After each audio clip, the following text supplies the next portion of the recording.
네, 안녕하세요. 오토독입니다. 오늘 가져온 책은 하워드 막스의 투자에 대한 생각이라는 책입니다. 요즘 시장이 변동성이 굉장히 심하죠.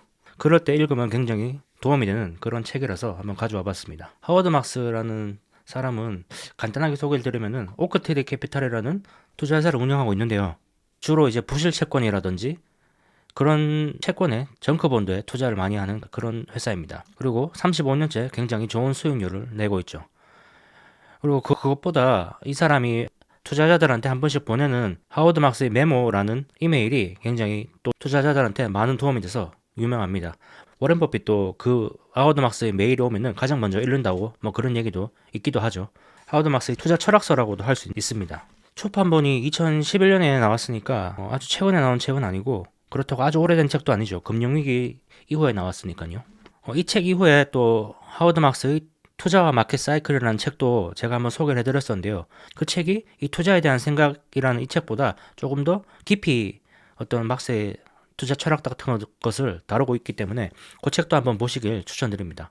그 책도 제가 영상을 만들어 놓은 거 있으니까 제가 초창기에 만든 영상이라서 조금 어색하긴 하지만 그 영상을 한번 반드시 보시길 추천드립니다. 그래서 이 하워드 막스는 자신의 투자 철학을 19개 정도로 이렇게 목차로 만들어서 책에서 설명을 하고 있습니다. 이 마지막 장은 이 모든 내용들을 그냥 이제 요약 정리한 챕터라서 19가지라고 보시면 되겠습니다. 하나씩 다 보겠습니다. 첫 번째, 심층적으로 생각하라. 심층적으로 생각하라는 말은 남들과는 다르게 생각하라는 그런 말입니다. 투자자들의 목적은 다른 사람들과 똑같은 수익을 내는 게 아니라 그 사람들보다 더 나은 평균 이상의 수익을 내는 게 목표가 되겠죠. 그렇다면 이제 평균이 아니라 평균 이상의 수익을 내려면 어떻게 해야 되는가라고 봤을 때 남들과는 다른 어떤 아이디어, 다른 투자 견해 이런 것들이 있어야지 다른 사람보다 더 나은 성적을 낼 수가 있겠죠. 또 그러면서도 더 옳은 판단이 필요합니다. 다르면서도 더 옳은 판단. 이 두 가지가 동시에 갖춰져야지 평균 이상의 수익률을 달성할 수 있다는 거죠. 시장 평균 컨센서스가 미국 주식은 하락할 거야 라고 생각한다면은 그 사람들과 똑같이 하락에 베팅을 하면은 시장 평균 수익률을 얻을 수가 있겠죠. 근데 더 나은 수익률을 얻으려면은 그 사람들과는 다른 생각을 하면서도 그 사람 생각보다 내 생각이 더 옳아야지 더 나은 수익률이 되겠죠. 예를 들어서 시장 컨센서스는 모든 사람들이 미국 주식은 빠질 거야라고 생각을 하지만 내가 생각하기에는 생각보다 그렇게 빠지지 않을 것이고 오히려 더 올라갈 수 있을지도 몰라 라고 첫 번째 그런 생각을 할 수 있어야 되고 두 번째는 그 판단이 옳아야 된다는 거죠. 그래서 막스는 이런 사고방식을 2차적 사고라고 얘기를 하고 있습니다. 1차적 사고는 이런 겁니다. 좋은 회사니까 주식을 사자. 이렇게 보통 사람들은 생각을 하죠. 하지만 2차적 사고는 이런 거라는 거죠. 좋은 회사긴 하지만 모두가 이 회사를 과대평가하고 있어. 그 말인즉 이 회사가 고평가되어 있다는 뜻이 되겠죠. 그렇다면 팔아야겠죠. 또 다른 1차적 사고는 경제 성장은 둔화되고 있고 물가는 계속해서 상승할 전망이니까 주식을 팔자. 안 좋게 보는 거죠. 이게 1차적 사고. 눈에 보이는 것만 보는 게 1차적 사고고 2차적 사고는 모두가 다 전망이 어둡다고 생각을 하지만 모두가 패닉해서 주식을 팔고 있죠 이미. 그렇기 때문에 주식은 저평가되어 있고 그렇기 때문에 사자. 이게 2차적 사고입니다. 남들과는 다르면서도 더 옳은 판단을 해야 된다는 거죠. 이게 옳을지 안 옳을지는 결과가 나와봐야 알지만 일단 다르면서 옳다고 생각하는 판단을 내려야지 평균 이상의 수익을 낼 수 있다는 거죠. 근데 문제는 남들과 다른 예측을 하기가 어렵다는 거죠. 다른 사람들이 다 주식이 오를 거야 라고 생각하고 주식을 사고 실제로 주식 올라갈 때 혼자서 주식이 떨어질 거야 라고 생각하는 것은 쉽지가 않다는 거죠. 기본적으로 인간이라는 생물은 무리 생활을 하는 동물이고 그래서 군중심리라는 것이 작동을 하기 때문에 남들과 다른 예측을 하기가 기본적으로 어렵다는 거죠. 또 게다가 그 예측이 정확하기도 어렵다는 거죠. 그렇게 생각을 한다 해도 실제로 모든 사람들의 주식을 살 때 혼자 주식을 팔고 현금을 보유하는 것은 실제로 행동하는 것은 더 어렵다는 게 바로 막스의 말입니다. 한마디로 남들과 다르면서도 옳은 생각을 하고 그에 따라 행동하는 게 굉장히 어렵다는 거죠. 그래서 2차적 사고라는 것이 힘들다는 겁니다. 그리고 그 남들과는 다르면서도 옳다고 생각했던 그 나의 판단이 틀려버리면은 나 혼자 틀리는 거기 때문에 굉장히 큰 손실을 입을 수가 있습니다. 여기 보시면은 남들과는 다르면서도 옳다고 생각하는 판단을 했을 때 결과가 내한테 좋게 나타났을 때는 평균 이상의 성과를 보장해주죠. 근데 내 생각과 다르게 한다면은 평균 이하의 성과를 올릴 수가 있습니다. 한마디로 어렵다는 거죠. 하지만 우리가 투자자로서 지향해야 할 목표는 심층적으로 생각을 하고 2차적 사고를 하도록 노력하는 게 바로 좋은 투자자가 되는 그런 방법이라고 막스는 얘기를 하고 있는 거죠. 두 번째 장은 시장의 효율성을 이해하라입니다. 시장에 지금 나와 있는 모든 호가들, 가격들은 이미 내재 가치를 정확하게 평가한 것이기 때문에 거기에서 가격이 잘못 매겨진 거를 찾아내서 수익을 내기는 어렵다, 불가능하다라고 얘기를 하는 게 효율적 시장 가설이죠. 이 효율적 시장 가설 가치 투자자들은 믿지 않는 그런 이론입니다. 왜냐하면 가치 투자자들은 시장에는 잘못 매겨진 가격이 있을 수가 있고, 원래는 가치가 100달러여야 되는데 현재 50달러에 거래되고 있는 그런 주식들이 분명히 있다고 얘기를 하고, 그런 주식들을 찾아서 사는 게 이 가치 투자자들의 목적이기 때문입니다. 버핏, 하워드 막스 이런 사람들도 다 그런 사람들인 거죠. 막스가 말하는 것도 역시 시장의 견해가 꼭 맞는 것은 아니다 라고 얘기를 하고 있습니다. 표가 좀 작은데요, 이 닷컴 버블 당시에 이 주가의 그래프입니다. 미국 나스닥의 그래프입니다. 이 엄청나게 올랐다가 훅 빠지는 이 하루 상간에 가치가 그만큼 많이 변했을까요? 그렇지가 않다는 거죠. 시장에서 거래하는 사람들의 심리였습니다. 2001년 1월에 야후 주가는 237달러였습니다. 근데 채 1년이 안 된 2001년 11월에 야후 주가는 11달러로 폭락했습니다. 이렇게 가치가 많이 차이가 났을까요? 아니라는 거죠. 이 경우에 237달러가 맞든지 11달러가 맞든지 둘 중에 하나만 맞아야 된다는 거죠. 최소한 두 가격 중 하나는 틀렸다는 겁니다. 시장이 항상 정확하게 가격을 매기지 않는다는 그런 뜻이 되겠죠. 사실 시장이 항상 옳은 것은 아니라고는 하지만 효율적 시장 가설이라는 것 자체가 아주 쓸모없는 것은 또 아니라고 얘기를 하고 있습니다. 일부 자산군들은 매우 효율적으로 가격을 형성하고 거래가 되고 있죠. 그 근거로 이런 것들이 있습니다. 시장에는 열심히 노력하는 많은 투자자들이 있죠. 그 사람들은 모든 정보를 입수할 수 있습니다. 옛날과는 다르게 모든 정보를 입수할 수 있다는 거죠.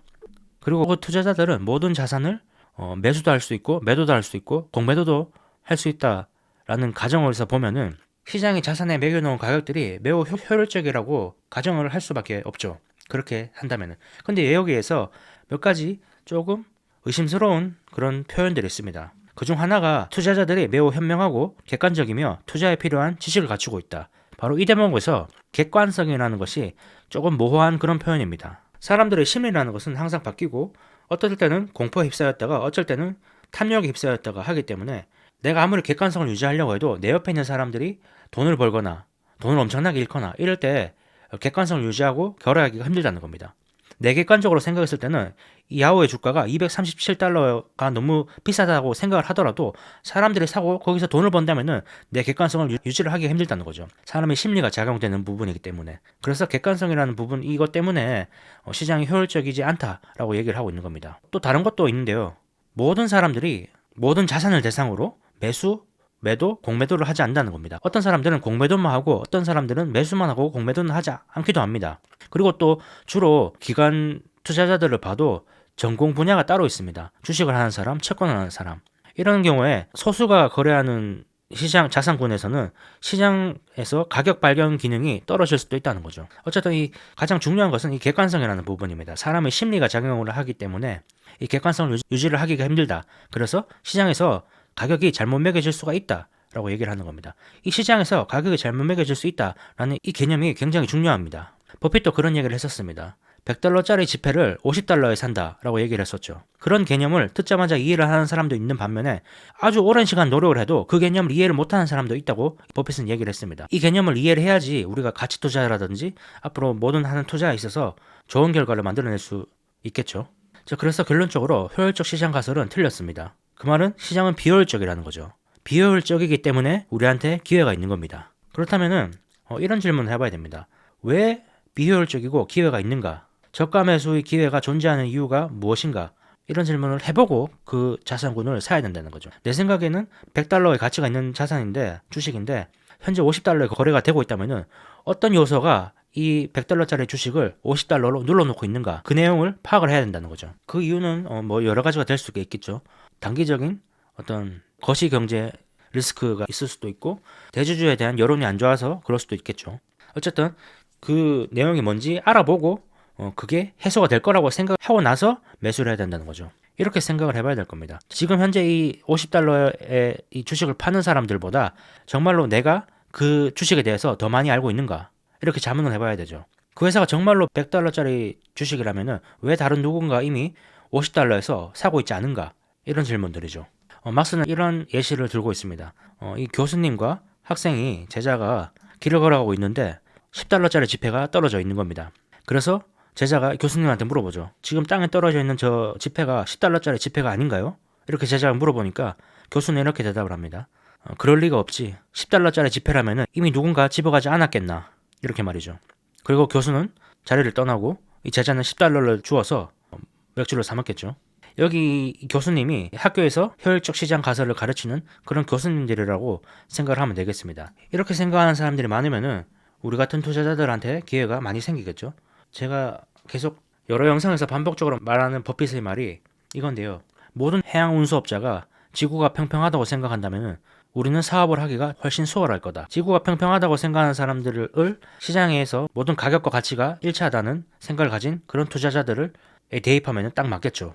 자, 이 장에서 가치와 가격이 차이가 날 수 있다는 점을 우리는 알았습니다. 가치란 무엇인가? 3장. 이 시장에서 가장 오래되고 단순한 규칙이 하나 있습니다. 그것은 바로 싸게 사서 비싸게 팔아라는 거죠. 모든 사람이 원하는 거겠죠. 그러기 위해서는 이 가치를 알아야겠죠. 적정 가치를 알아야 될 겁니다. 자, 가치를 알기 위해서 분석을 해야 되겠죠. 막스가 말하는 분석에는 두 가지 분석 방법이 있습니다. 기본적 분석과 기술적 분석입니다. 자, 기술적 분석은 우리가 흔히 말하는 데이 트레이더들, 차트를 보고 투자하는 사람들, 이런 게 바로 기술적 분석입니다. 막스는 이 기술적 분석 자체에 의미가 없다고 얘기를 하고 있습니다. 주가가 지난 10일 동안 올랐다는 사실 하나만으로 내일 주가가 어떻게 될 것인지에 대해서는 알 수가 없다는 거죠. 지난 10일은 그냥 과거일 뿐이고 앞으로는 또 다른 새로운 미래이기 때문이죠. 또 매일 매수 매도를 하는 데이 트레이더들은 하루를 넘겨서 보유하는 법이 거의 없죠. 장이 끝난 상황에서 어떤 변수가 발생할지 모른다고 생각을 해서 그렇게 한다고 얘기를 하는데요. 이런 데이 트레이더들의 거래 방식이 막스가 보기에는 굉장히 이해할 수 없다는 거죠. 사실 제가 생각해도 그렇습니다. 당일치기 거래자들은 이렇게 거래를 합니다. 어떤 A라는 주식을 10달러에 사서 11달러에 팝니다. 그리고 다음 주에 그 똑같은 A라는 주식을 24달러에 사서 25달러에 팔아치웁니다. 또 굉장히 성공적인 거래를 했죠. 또 일주일 뒤에 똑같은 A라는 주식을 39달러에 사서 40달러에 팝니다. 이 거래가, 이런 투자 방식이 굉장히 성공적이라고 생각을 하시나요? 막스는 이렇게 얘기를 하고 있습니다. 만약에 제가 말씀드린 이런 거래에서 이상한 점, 실수를 발견하지 못한 투자자라면 이 책을 더 이상 읽지 말라고 얘기를 하고 있습니다. 자, 마지막에 팔았던 이 40달러가 적정 가치라고 얘기를 해보죠. 그러면 10달러에 샀으면 40달러까지 제 가격을 찾아갈 때까지 기다리면 됩니다. 근데 그렇게 하지 않고 10달러에 샀다가 11달러에 팔고 24달러에 사서 25달러에 팔고 39달러에 사서 40달러에 팔면은 매매 비용만 많이 발생하고 수익은 훨씬 적다는 거죠. 가치를 보고 투자하는 사람이라면은 40달러가 될 때까지 그냥 기다리기만 했으면 됐습니다. 그래서 어쨌든 기술적 분석은 다루질 않습니다. 의미가 없다고 생각을 하기 때문이죠. 자, 그러면 기본적 분석을 봐야겠죠. 기본적 분석에는 또 두 가지가 있습니다. 가치 투자와 성장 투자입니다. 가치 투자는 현재에 조금 더 집중을 하는 겁니다. 가격이 현재의 내재 가치보다 쌀 때 사는 거죠. 기업이 현재의 가치 대비 저가로 거래되고 있을 때 매수를 하는 게 바로 가치 투자입니다. 성장 투자는 미래의 가치가 빠르게 상승할 주식을 찾는 게 바로 성장 투자입니다. 현재보다는 미래의 잠재력에 집중을 하는 거죠. 하지만 이 가치 투자를 할 때도 이 현재 가치를 구하려면은 미래에 대한 견해가 어느 정도는 필요합니다. 미래에 이 회사가 어느 정도 수익이 날 것인가 정도는 파악을 하고 들어가야 된다는 거죠. 내년부터 이 회사가 매출이 0이 될 것이다 라고 생각하는 그런 회사에는 투자를 할 수가 없기 때문이죠. 미래에 대한 매출에 대한 견해도 어느 정도 필요하기 때문에 사실 투자는 기본적으로 미래를 다룰 수밖에 없다. 두 투자 방식 모두 미래를 어느 정도 예측을 해야 된다. 미래에 대한 견해가 필요하다 라고 얘기를 하고 있습니다. 그럼에도 불구하고 이 미래를 아는 것이 현재를 아는 것보다는 훨씬 더 어렵죠. 대신에 성장 투자가 성공했을 때는 미래에 대한 나의 견해가 맞았을 때는 훨씬 더 드라마틱한 폭발적인 그런 수익률을 얻을 수가 있죠. 그럼에도 불구하고 이 하워드 막스와 이 책이 추구하는 것은 현재 가치고 이 책은 그런 드라마틱한 주가 상승보다 지속성을 중요시하고 있습니다. 하워드 막스는 가치 투자를 한다는 거죠. 그렇게 막스의 의견에 동의를 해서 가치 투자를 한다고 가정을 해보겠습니다. 오늘부터 가치 투자를 하는데 40달러라고 생각되는 어떤 회사가 있는데 그 회사가 현재 10달러에 거래되고 있습니다. 그래서 그 주식을 매수를 했습니다. 자, 그러면 무조건 돈을 벌 수가 있을까요? 그렇지가 않다는 거죠. 왜 그렇지 않은가 하면은 시기를 맞추기가 어렵다는 겁니다. 이 회사의 가치가 40달러라는 것은 분명하지만은 그 가격이 10달러라는 가격이 언제 가치에 정확하게 달라붙을지 수렴이 될지 그 시기는 정확하게 알기가 어렵다는 거죠. 아주 오래 걸릴 수도 있습니다. 5년, 10년 또는 내 생전에 그 주식은 제대로 된 가치를 찾아가지 못할 수도 있습니다. 자, 그렇기 때문에 굉장히 어렵다는 거죠. 투자 격언 중에서 그런 말이 있는데요. 시대를 너무 앞서 나가면은 오히려 일을 그르칠 수 있다. 그렇기 때문에 이 가치에 대한 확고한 신념이 있어야지 수익이 발생하지 않는 기간을 버텨낼 수 있습니다. 내가 아무리 40달러라고 생각을 한다고 해도 1년, 2년, 3년, 4년 동안 계속 10달러에 거래된다면은 내가 뭔가 잘못 보고 있는 것은 아닐까? 내가 틀린 건 아닐까? 라고 생각이 들 수밖에 없다는 거죠. 사람은. 우리는 어떻게 해야 할까요? 80달러의 가치가 있다고 생각되는 주식을 60달러에 샀는데 50달러로 떨어졌다면 어떻게 해야 될까요? 60달러에 좋았던 물건이라면 50달러라면 더 좋겠죠. 40달러라면 더 좋을 겁니다. 30달러라면 훨씬 더 좋겠죠. 수익 확률은 더 올라가고 위험은 더 낮아지기 때문이죠. 물론 여기에는 60달러라는 그 내재 가치가 정확하게 맞아야 된다는 그런 전제가 필요하긴 합니다. 내 전제가 옳고 나의 계산에 대한 믿음이 있다고 해도 자꾸 주식의 가격이 더 떨어지면은 결국 내가 잘못 보고 시장이 제대로 보고 있는 건 아닐까 의심을 할 수밖에 없죠. 자, 그래서 막스는 이렇게 정리를 하고 있습니다. 가치 투자를 하기 위해서는 내재 가치에 대한 자신만의 견해가 있어야 합니다. 그리고 끝까지 그 견해를 고수하고 하락이 발생하더라도 그 견해대로 더 매수를 해야 됩니다. 그리고 물론 그 견해가 옳은 것이어야겠죠. 이 세 가지가 다 맞아 떨어져야지 이 가치 투자를 제대로 할 수 있다는 그런 말이 되겠습니다. 자, 4장도 역시 가격과 가치의 연장선상의 내용들이 나오고 있습니다. 4장 가격과 가치 사이의 관계를 이해하라. 3장에서 말했다시피 이 가치와 가격의 관계를 제대로 아는 것이 이 성공 투자의 핵심이라고 얘기를 하고 있습니다. 책에 나오는 막스의 메모를 한번 읽어보겠습니다. 너무 비싸게 매입하고도 나쁜 투자는 아닐 만큼 좋은 자산은 없으며 충분히 싸게 매입하고도 좋은 투자가 아닐 만큼 나쁜 자산은 없다. 자산은 가격이 적당할 때만 매력적일 수 있는 것이다. 2003년에 쓰여진 가장 중요한 것이라는 메모에 나온 그런 내용입니다. 이 좋은 투자를 하기 위해서 중요한 것은 이 가격이라는 거죠. 비싸고 싼 거. 아무리 이 회사가 사회적으로 평판이 안 좋고 쓰레기 같은 짓을 하고 부채가 심각해도 그런 것을 다 감안하더라도 주가가 너무 싸다면은 그 회사를 사는 것은 좋은 주식 투자가 될 수 있다고 얘기를 하는 거죠. 또 반대로 엄청나게 좋은 회사가 있다고 해보죠. 전기차도 만들고 로봇도 만들고 자율주행도 하고 인공위성도 쏘고 에너지 사업도 하는 회사가 있다고 해보죠. 엄청나게 좋은 회사라는 것은 분명합니다. 근데 또 좋은 투자가 되기 위해서는 그 회사가 아주 쌀 때 사야 된다는 거죠. 그래서 이렇게 얘기를 하는 거죠. 너무 비싸게 매입하고도 나쁜 투자는 아닐 만큼 좋은 자산은 없다. 아무리 좋은 자산이라도 너무 비싸게 사면은 나쁜 투자가 된다는 거죠. 또 다른 메모도 한번 보겠습니다. 기업의 철학이 좋아서라거나 사업이 좋아서 주식을 사는 것만으로는 충분하지 않다. 합리적인 가격에 사야만 한다. 2000년 1월 3일 메모 버블닷컴이라는 메모의 내용이었습니다. 버블이 한창 일어나고 있을 때겠죠. 2000년이면. 버블닷컴 당시에 인터넷이 세상을 바꿀 것이라는 것은 누구도 보장하지 않았습니다. 문제는 너무 비쌌다는 거죠. 사업이 너무 좋긴 하지만은 합리적인 가격이 아니었다는 거죠. 이때 당시에. 이 책과 하워드 막스가 주장하는 것은 가격이 적당할 때만 매력적인 투자가 된다고, 성공적인 투자가 된다고 얘기를 하고 있는 겁니다. 자, 그럼 가격에는 어떤 요소들이 영향을 미칠까요? 첫 번째가 심리고 두 번째가 기술입니다. 기술적인 요인은 가치와 전혀 상관이 없는 그런 요인입니다. 예를 들어서 마진콜 같은 게 되겠죠. 가치는 변하지 않았는데 어떤 시스템상 자금 흐름이 꼬이면서 강제적으로 팔아야 할 때 이것은 가치가 변한 게 아닙니다. 가치가 변한 게 아닌데 강제적으로 팔아야 된다면 뭐를 의미할까요? 굉장히 좋은 가격이 형성될 수밖에 없다라는 뜻이 되겠죠. 막스는 이렇게 얘기를 하고 있습니다. 단언하건대 강제로 매각해야 하는 사람으로부터 매수하는 것보다 더 좋은 것은 없다. 가치는 변하지 않았는데 싸게 팔기 때문이죠. 이런 거래가 있다면 우리는 눈여겨봐야겠죠.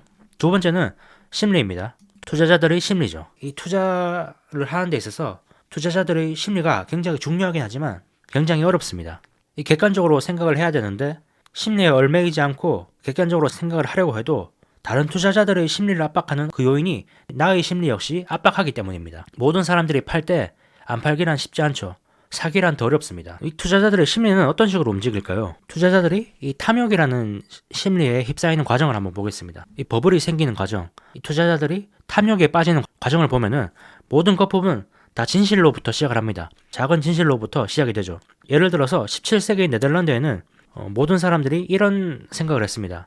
튤립은 아름답고 귀하다. 이런 작은 진실로부터 엄청난 튤립 투기 사태가 벌어졌습니다. 그리고 2000년대에는 이런 작은 진실이 퍼졌죠. 인터넷이 세상을 바꿀 것이다. 그리고 2006년, 2007년에는 이런 진실이 퍼졌습니다. 부동산은 계속 상승할 것이며 우리에겐 살 집이 필요하다. 이 세 사례 모두 작은 진실로부터 시작해서 작은 진실이 엄청난 버블을 만들고 탐욕으로 변하는 과정을 잘 보여주는 그런 사례들입니다. 문제는 우리가 어떤 물건을 사러 갔는데 어제보다 가격이 비싸졌다면 사람들은 그 가격이 오른 물건을 사기 싫어합니다. 근데 놀랍게도 투자에서는 사람들이 가격이 오를수록 더 사고 싶어 합니다. 문제가 거기서 발생을 하죠. 가격이 올랐는데 더 사고 싶어 한다는 겁니다. 매력적인 회사이긴 하지만 그 매력적인 회사가 어떤 대가를 치르더라도 매력적인 회사는 아니라는 거죠. 근데 사람들이 이런 식으로 바뀐다는 거죠. 이런 생각을 한다는 겁니다. 어떤 대가를 치르더라도 이 매력적인 주식을 사야겠다라고 생각한다는 거죠. 어떤 대가를 치르더라도 그것 때문에 버블이 발생을 하고 거품이 터졌을 때 실제로 그 대가를 치르게 되죠. 그래서 막스는 이렇게 제안을 하는 겁니다. 어떤 대가를 치르더라도 매력적인 주식을 사는 것은 위험하다라고 얘기를 하고 있는 거죠.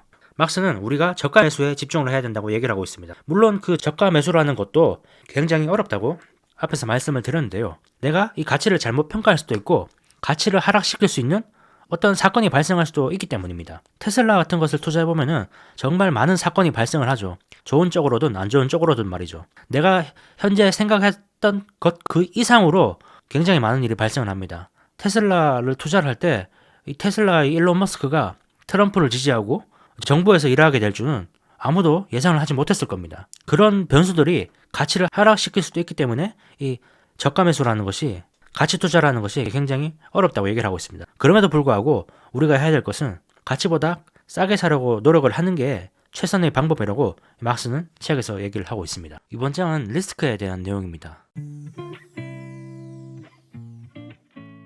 리스크란 뭘까요? 이 엘로이 딤슨이라는 이 교수는 리스크를 위험이란 일어날 일보다 더 많은 일이 일어날 수 있음을 의미한다 라고 얘기를 했습니다. 내가 예상하지 못했던 어떤 그런 상황이 일어나는 것을 리스크라고 얘기를 한다는 거죠. 내가 예상했던 리스크는 대비를 할 것이기 때문에 리스크가 아니라는 거죠.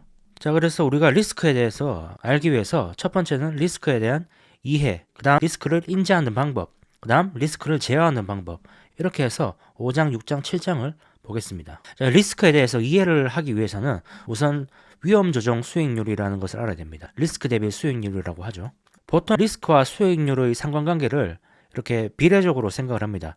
리스크가 올라갈수록 수익도 이런 식으로 같이 올라간다고 경영대학원이라든지 투자 교수들은 이런 식으로 가르치죠. 자, 그런데 막스는 이런 관계가 리스크와 수익률의 관계가 잘못됐다고 얘기를 하고 있습니다. 리스크 대비 수익률이 높은 게 확실하다면은 그것은 확실한 투자지 위험한 투자가 아니라는 거죠. 앞서 우리가 리스크의 정의를 일어날 수 있는 일보다 더 많은 일이 일어날 수 있는 게 리스크라고 말씀을 드렸었죠. 그러니까 리스크는 이런 식으로 눈에 보이는 게 아닙니다. 우리가 생각하지 못했던 곳에서 나오는 게 리스크인데 지금 이 그래프에서는 우리가 리스크를 제대로 안다고 가정을 하고 있고 그리고 거기에 따라서 수익률이 같이 올라간다고 가정을 하고 있습니다. 그러면 이거는 확실한 투자지 리스크가 있는 투자가 아니라는 거죠. 리스크를 이만큼 지면 수익률이 이만큼 생길 것이다 라는 게 확실해지면은 이것은 위험한 투자가 아니죠. 리스크라는 것은 우리가 모르는 어떤 상황이 발생할 가능성을 리스크라고 하기 때문입니다. 그래서 막스는 이 그래프보다 이 그래프를 제시를 하고 있습니다. 이 그래프를 보시면 이렇게 나와 있죠. 여기 보시면 이 모양이 정규 분포의 모양이죠.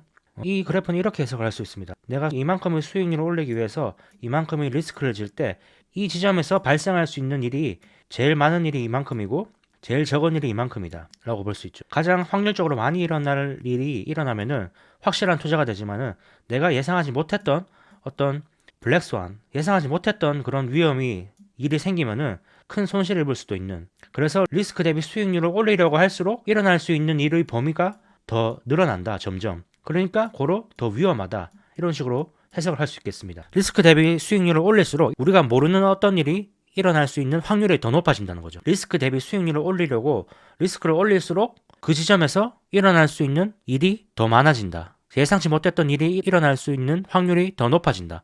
계산해야 되는 경우의 수가 더 많아진다. 그래서 더 위험하다. 그렇게 해석을 하시면 되겠습니다. 막스는 이런 그래프를 추천을 하고 있습니다. 자, 어쨌든 리스크는 정의하기가 어렵습니다. 재무이론에 따르면은 리스크는 변동성입니다. 재무이론. 학교나 어떤 그런 데서 가르치는 리스크는 변동성이라는 거죠. 변동성이라는 것은 그런 거죠. 주식이 많이 올라갔다가 많이 떨어졌다가 오늘 많이 올랐다가 내일 많이 떨어지면은 변동성이 크다고 할 수 있죠. 근데 변동성이 크다고 해서 리스크가 높은 걸까요? 막스는 그렇게 생각을 하지 않는 것 같습니다. 막스는 학자들이 편의상 리스크를 변동성으로 지정했다고 얘기를 하고 있습니다. 변동성은 숫자로 나타낼 수 있기 때문에 학자들 입장에서는 계산하기 편하다는 거죠. 자, 그럼 변동성이 리스크가 아니라면은 뭐가 리스크일까요? 막스는 자본의 연구 손실에 대한 가능성을 리스크라고 얘기를 하고 있습니다. 연구 손실이라는 건 뭘까요? 연구 손실이라는 것은 주가가 많이 떨어졌을 때 팔아버리면 그게 손실이 확정이 되죠. 그러면 그 손실은 영구적인 손실이 돼버리는 겁니다. 그런 상황이 생길 가능성이 리스크라고 얘기를 하고 있습니다. 막스는. 자, 그러면은 우리가 연구 손실에 대한 가능성을 리스크로 짊어지면은 수익률이 높아질까요? 앞서 말했다시피 리스크가 높다고 수익률이 높지 않다고 막스는 이미 얘기를 했었죠. 하워드 막스와 마찬가지로 가치 투자자들은 이와 반대로 생각을 하고 있습니다. 리스크가 높으면 수익도 높다. 이 그래프에 동의를 하지 않는다는 거죠. 가치 투자자들은. 리스크가 크다고 수익이 높은 것은 아닙니다. 반대도 마찬가지죠. 리스크가 낮다고 수익률이 낮은 것도 아닙니다. 예를 한번 들어볼까요? 2007년 말에서 2008년 초 리만 브라더스가 파산하고 글로벌 금융위기가 왔을 때 사람들이 패닉에 주식을 엄청나게 팔았죠. 그때 시장을 평가해보면 어떤 상황이었을까요? 리스크가 높을까요? 그때는 리스크는 낮으면서도 수익 가능성은 높았습니다. 왜냐하면 자산이 너무 쌌기 때문이죠. 주식 가격이 너무 낮았기 때문이죠. 낮은 가격은 리스크를 낮춰줍니다. 그런 공포의 구간에서는 높은 수익률과 낮은 리스크가 동시에 발생하죠. 반대도 마찬가지입니다. 탐욕의 구간, 이 리먼 브라더스가 파산하기 전에 서브프라임 모기지 MBS가 엄청나게 활발하게 거래가 되고 있을 때 그때는 자산의 가격이 엄청나게 비쌌습니다. 그때 관찰됐던 현상은 리스크는 높아 보였고 수익률은 낮아 보였습니다. 그때 사봤자 더 이상 올라갈 룸이 별로 안 보였다는 거죠. 그렇기 때문에 수익률은 낮았고 그래서 리스크는 높았습니다. 그래서 이 공식이 들어맞지 않는다는 거죠. 앞서 말했다시피 이 리스크는 평가하기가 어렵습니다. 미래에 일어날 일이기 때문에 그렇죠. 우리가 주로 미래의 리스크를 추정을 하기 때문에 그렇죠.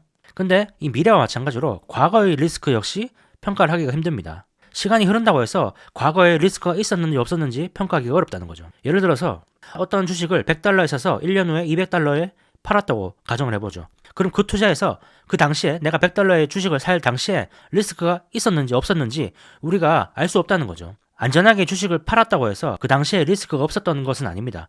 말했다시피 리스크는 확률이기 때문이죠. 우리가 예상하지 못했던 어떤 일이 위험이 발생할 확률이 리스크이기 때문에 그때 당시에 200달러에 안전하게 팔았다고 해서 그게 리스크가 없었다는 뜻은 아니라는 거죠. 예를 들어서 가령 내가 100달러에 그 주식을 샀을 때 99%의 확률로 리스크가 발생할 확률이 있었고 1%의 확률로 200달러까지 올라가서 팔 확률이 있었다고 했을 때 1%의 확률로 우리가 성공적인 투자를 했을 수도 있다는 거죠. 우리가 미래에 그 과거에 리스크가 있었는지 없었는지를 제대로 확인하기가 어렵다는 거죠. 방금 이 말이 뭘 의미할까요? 과거에 어떤 일이 일어났다고 해서 미래에도 그런 일이 반드시 일어날 것이라는 것은 아니라는 거죠. 역시 마찬가지로 과거에 어떤 일이 일어나지 않았다고 해서 미래에도 그 일이 일어날 가능성이 없다는 것은 아니라는 거죠. 예를 들어서 지난번에 시장 평균 PER이 25를 넘었음에도 아무 일도 일어나지 않고 계속 상승했다. 그러니까 지금 PER이 25가 넘지만은 지금 역시 과거처럼 안전하다. 이렇게 생각하는 것은 틀렸다는 거죠. 과거가 그대로 반복되지 않기 때문입니다. 말했다시피 리스크는 확률이죠. 0.1%라도 운이 없으면은 그런 위기가 발생할 수 있다는 거죠. 1%의 확률로 위기가 찾아올 수 있다는 겁니다. 99%의 확률로 안전한 투자가 될 수 있다고 해도 말이죠. 여기에 대해서 행운에 속지 마라 라는 책의 저자죠. 나심 탈레브는 그런 것을 대체 역사라고 얘기를 했습니다. 실제로 일어난 일 말고 다른 역사가 발생할 수도 있다는 거죠. 그것을 대체 역사라고 부른다는 거죠. 실제로는 리만 브라더스가 파산했지만은 대체 역사에서는 리만 브라더스가 파산하지 않을 확률도 있었다는 거죠. 그리고 우리는 그것을 알기가 어렵습니다. 그래서 리스크에 대해서 사람들이 간과를 하죠. 정규분포라는 것 이렇게 생겼죠. 대충 이 중앙에 위치한 일이 제일 일어날 확률이 높은 일이지만은 문제는 끄트머리에서 아주 확률이 낮은 일도 일어난다는 거죠. 그것을 나심 탈레브는 블랙스완이라고 또 얘기를 하죠. 리스크는 블랙스완이 일어날 확률입니다. 블랙스완은 그런 거죠. 백조는 전부 다 흰색인 줄 알았는데 어느 날 갑자기 검은색 백조가 등장을 한 거죠. 아무도 예상치 못한 블랙스완이 나타난 겁니다. 모든 사람들이 여기 중앙에 있는 일만 일어날 것이라고 생각을 해서 이 끝에서 일어날 수 있는 일들을 배제를 하고 투자를 했지만은 이 끝에 있는 블랙스완이 대체 역사가 아니라 실제 역사로 일어나면은 우리는 큰 손실을 보게 된다는 거죠. 이 블랙스완이 일어날 가능성, 그게 바로 리스크라고 볼 수 있겠습니다. 요컨대 사람들은 미래에 과거와 다른 일이 일어날 수 있는 확률을 과소평가를 합니다. 블랙스완이 찾아올 확률을 과소평가한다는 거죠. 막스는 이런 예를 들고 있습니다. 막스의 아버지는 이 경마장에서 도박을 많이 했는데 어느 날 이 경마에 경주마가 한 마리만 출전한다는 소식을 듣고 그 경마에 베팅을 했습니다. 이 경마에 한 마리만 출전한다는 게 뭘 의미할까요? 우승은 당연히 그 말이겠죠. 그렇기 때문에 아주 쉬운 투자 기회라고 생각을 하고 베팅을 했다는 거죠. 근데 실제로 경기를 했는데 그 말이 트랙의 절반쯤을 돌더니 갑자기 담장을 넘어 나가는 바람에 기권이 돼버렸죠. 세상 일이라는 게 기대보다 안 좋을 수도 있다는 거죠. 물론 실제로 이런 일이 일어난다면은 이 경우에는 배당률이 거의 없을 겁니다. 배당률이 0이겠죠. 모든 사람이 이 말한테 걸었기 때문에 반대에 걸 수가 없기 때문에 이런 베팅에 성공을 한다고 해도 돈을 못 벌었을 겁니다. 물론 이 막스는 지금 여기서 그런 미래에 일어날 일에 대해서 과소평가하는 사람들에 대해서 잘 설명을 해주기 위해서 이런 예를 든 거겠죠. 그래서 우리가 항상 최악의 경우를 생각을 하지만은 그 최악의 경우라는 건 역시 어쩌면은 과거에 우리가 본 것 중에서 최악을 의미하는 거일지도 모르죠. 새로운 상상을 해서 최악을 가정하는 사람들은 별로 없을 겁니다. 예를 들어서 외계인이 침략을 해서 미국이 위기가 올 것이다. 이런 가정을 세우는 사람들은 별로 없겠죠. 이 텍사스는 더운 곳으로 굉장히 유명하죠. 이 텍사스 사람들은 이 텍사스 지역에 한파가 올 거라고 그런 가정을 하지 않았을 겁니다. 왜냐면은 과거에 텍사스에 그런 추위가 온 적이 없기 때문이죠. 근데 그런 가정이 깨진 적이 있었죠. 2021년에 이례적으로 텍사스에 한파가 와서 영하 20도까지 떨어졌습니다. 근데 텍사스에는 영하 20도에 대비하는 사람들이 거의 없었죠. 블랙스완에 대비가 안 돼 있었던 겁니다. 그런 경우가 바로 리스크가 있었고 리스크가 현실의 역사로 발생한 한 사례라고 볼 수 있겠죠. 자, 그럼 막스의 메모를 같이 한번 보겠습니다. 사람들은 리스크를 추정하거나 이해함에 있어 자신이 가진 능력을 과대평가한다. 인간은 경험해보지 않고도 위험을 알 수 있지만 호황기의 사람들은 이런 인지 기능을 제대로 발휘하지 못하는 경향이 있다. 새로 나온 금융상품을 잘 이해하고 있다고 자신의 능력을 과대평가하는 경향이 있다. 2007년 12월 7일 메모. 이번에도 다르지 않다. 라는 메모의 내용이었습니다. 2007년이면은 금융위기 사태가 터지기 직전이거나 터진 초창기거나 그렇겠죠. 이제 사람들의 리스크를 너무 괄시하니까 경시하니까 이런 메모를 쓴 거겠죠. 이번 장을 요약하자면은 리스크라는 것은 블랙스완이 나타날 가능성으로 볼 수 있고 또 리스크가 높다고 수익률이 큰 것은 아니라는 점 이래겠죠. 자, 6장 리스크를 인식하라입니다. 이번 장에서는 어떤 리스크들이 있는지 그리고 리스크를 인식하는 그런 프로세스에 대해서 보겠습니다. 막스는 이렇게 얘기를 합니다. 가격이 비쌀 때 피하지 않고 투자하는 것이 리스크의 주된 원인이다 라고 얘기를 하죠. 2008년 금융위기가 터지기 직전에 비싼 가격에도 사람들이 투자를 하는 것이 리스크의 주된 원인이라는 거죠. 비싼 가격이죠. 근데 그런 높은 리스크에 투자하는 사람들은 리스크가 없다고 생각을 하죠. 그래서 막스는 또 이렇게 얘기를 합니다. 리스크가 생기는 주요 원인은 리스크가 낮다거나 심지어 완전히 사라졌다는 믿음 때문이다. 사람들이 리스크가 없어졌다고 생각을 하고 가격이 비쌀 때 투자를 하는 게 리스크가 생기는 원인이라는 거겠죠. 자, 그러면 리스크가 있는지 없는지 어떻게 눈치를 챌 수 있을까요? 이전에 막스가 했던 말을 생각해 보면 됩니다. 방금 막스는 가격이 비쌀 때 피하지 않고 투자를 하면서 그러면서도 리스크가 낮거나 심지어 완전히 사라졌다고 믿을 때 리스크가 생긴다고 얘기를 들었죠. 그럼 우리는 이렇게 하면 되겠죠. 주변을 둘러봤을 때 사람들이 리스크를 걱정을 하고 있는지, 리스크가 사라졌다고 생각을 하진 않는지, 비싼 가격임에도 불구하고 리스크가 없다고 생각하고 투자를 하지 않는지 그걸 보면 되겠죠. 즉 리스크 프리미엄을 요구하지 않게 될 때, 리스크 프리미엄이라는 것은 그런 거죠. 리스크가 이만큼 높으니까 이만큼 수익률을 더 달라 라고 얘기를 하는 게 리스크 프리미엄이죠. 근데 그런 버블의 지점에서는 리스크 프리미엄을 요구하지 않죠. 즉 비싼 가격이 형성됩니다. 반대면 어떻게 될까요? 부정적인 의견이 확산되는 시장 상황이라면 리스크가 적은 투자라고 볼 수 있습니다. 지금이 버블은 아닌지, 탐욕의 끝자락은 아닌지, 또는 공포의 끝자락은 아닌지 이런 것을 판단하고자 한다면 이 막스의 조언을 현실에 적용을 해보면 되겠습니다. 주변의 사람들이 돈을 잃을까 걱정하는지 돈을 벌지 못할까 걱정하는지 그것을 보면 되겠죠. 7장 리스크를 제어하라. 리스크 제어라는 것은 그런 겁니다. 리스크를 줄이면서도 시장 평균이나 평균 이상의 수익을 올리는 게 바로 리스크 제어입니다. 리스크를 현명하게 수용하는 거죠. 리스크 제어라는 것은. 리스크를 완전하게 제거할 수는 없습니다. 리스크를 완전하게 제거하려면 집에 현금다발을 들고 있어야겠죠. 성공적인 투자를 하기 위해서는 리스크를 현명하게 수용을 해야 됩니다. 자, 그럼 그것을 어떻게 해야 될까요? 리스크를 현명하게 수용하는 것, 그것을 말이죠. 자, 근데 리스크 제어를 해야 될까요? 리스크를 제어하기 위해서 포트폴리오를 어떤 식으로도 수정을 하게 되면은 호황기에 수익률이 낮을 수 있습니다. 그런 리스크 제어를 해야 되냐는 그런 문제죠. 리스크 관리에 대한 보상은 후하지도 않고 그나마 호황기에는 그런 리스크 관리에 대한 보상이 주어지지조차 않습니다. 리스크는 잘 안 보이기 때문이죠. 이 리스크로 인해서 손실이 발생하는 것은 대체로 리스크가 부정적인 상황과 부딪혔을 때, 충돌했을 때만 발생을 합니다. 발생 확률이 있었던 어떤 그런 리스크는 실제로 어떤 상황에 부딪히면은 그 확률이 높아지면서 발생을 한다는 거죠. 손실로 발생을 한다는 거죠. 예를 들어서 이 세균이라는 것 자체는 질병의 원인이지만 세균 자체로는 질병이 아닙니다. 세균이 많이 번성하면은 질병이 발생을 하는 거죠. 자, 그리고 또 캘리포니아의 집들은 내진 설계를 할 수도 있고 안 할 수도 있습니다. 내진 설계를 안 하고 지진이 안 일어났다면은 손실은 발생하지 않죠. 근데 내진 설계를 하지 않고, 즉 리스크 관리를 하지 않고 부정적인 상황, 즉 지진이 발생을 하면은 집이 부서지는 손실이 발생을 하는 겁니다. 자, 그게 바로 리스크가 부정적인 상황과 충돌했을 때 발생하는 손실이라는 거죠. 리스크는 내진 설계를 안 한 것, 부정적인 상황은 지진이라는 거죠. 자, 여기서 우리가 눈여겨봐야 될 점은 내진 설계를 안 했는데 지진이 발생하지 않고 그래서 손실이 발생하지 않았다고 해서 리스크가 없었던 것은 아닙니다. 내진 설계를 하지 않은 것 그 자체로 리스크입니다.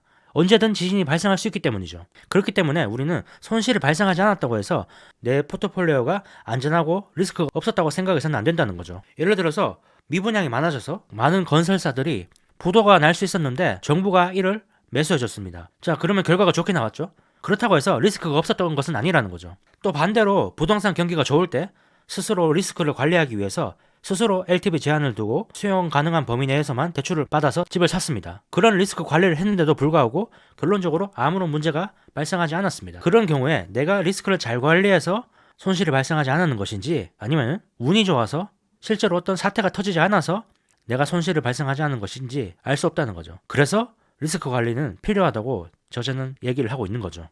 눈에 보이지 않는다고 해서 리스크가 없다는 것은 아니기 때문입니다. 나중에도 얘기를 하겠지만은 막스는 투자에서 실수를 안 하는 것이 가장 중요하다고 생각합니다. 실수를 해서 올인이 나버리면은 다시 돌아올 수 없기 때문이죠. 그래서 리스크 관리는 필수다.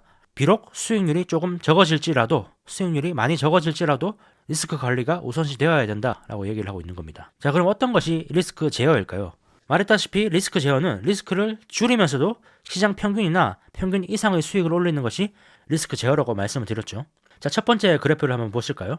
첫 번째 그래프를 보시면은 이게 시장 수익률입니다. 이게 내 포트폴리오 수익률이고요.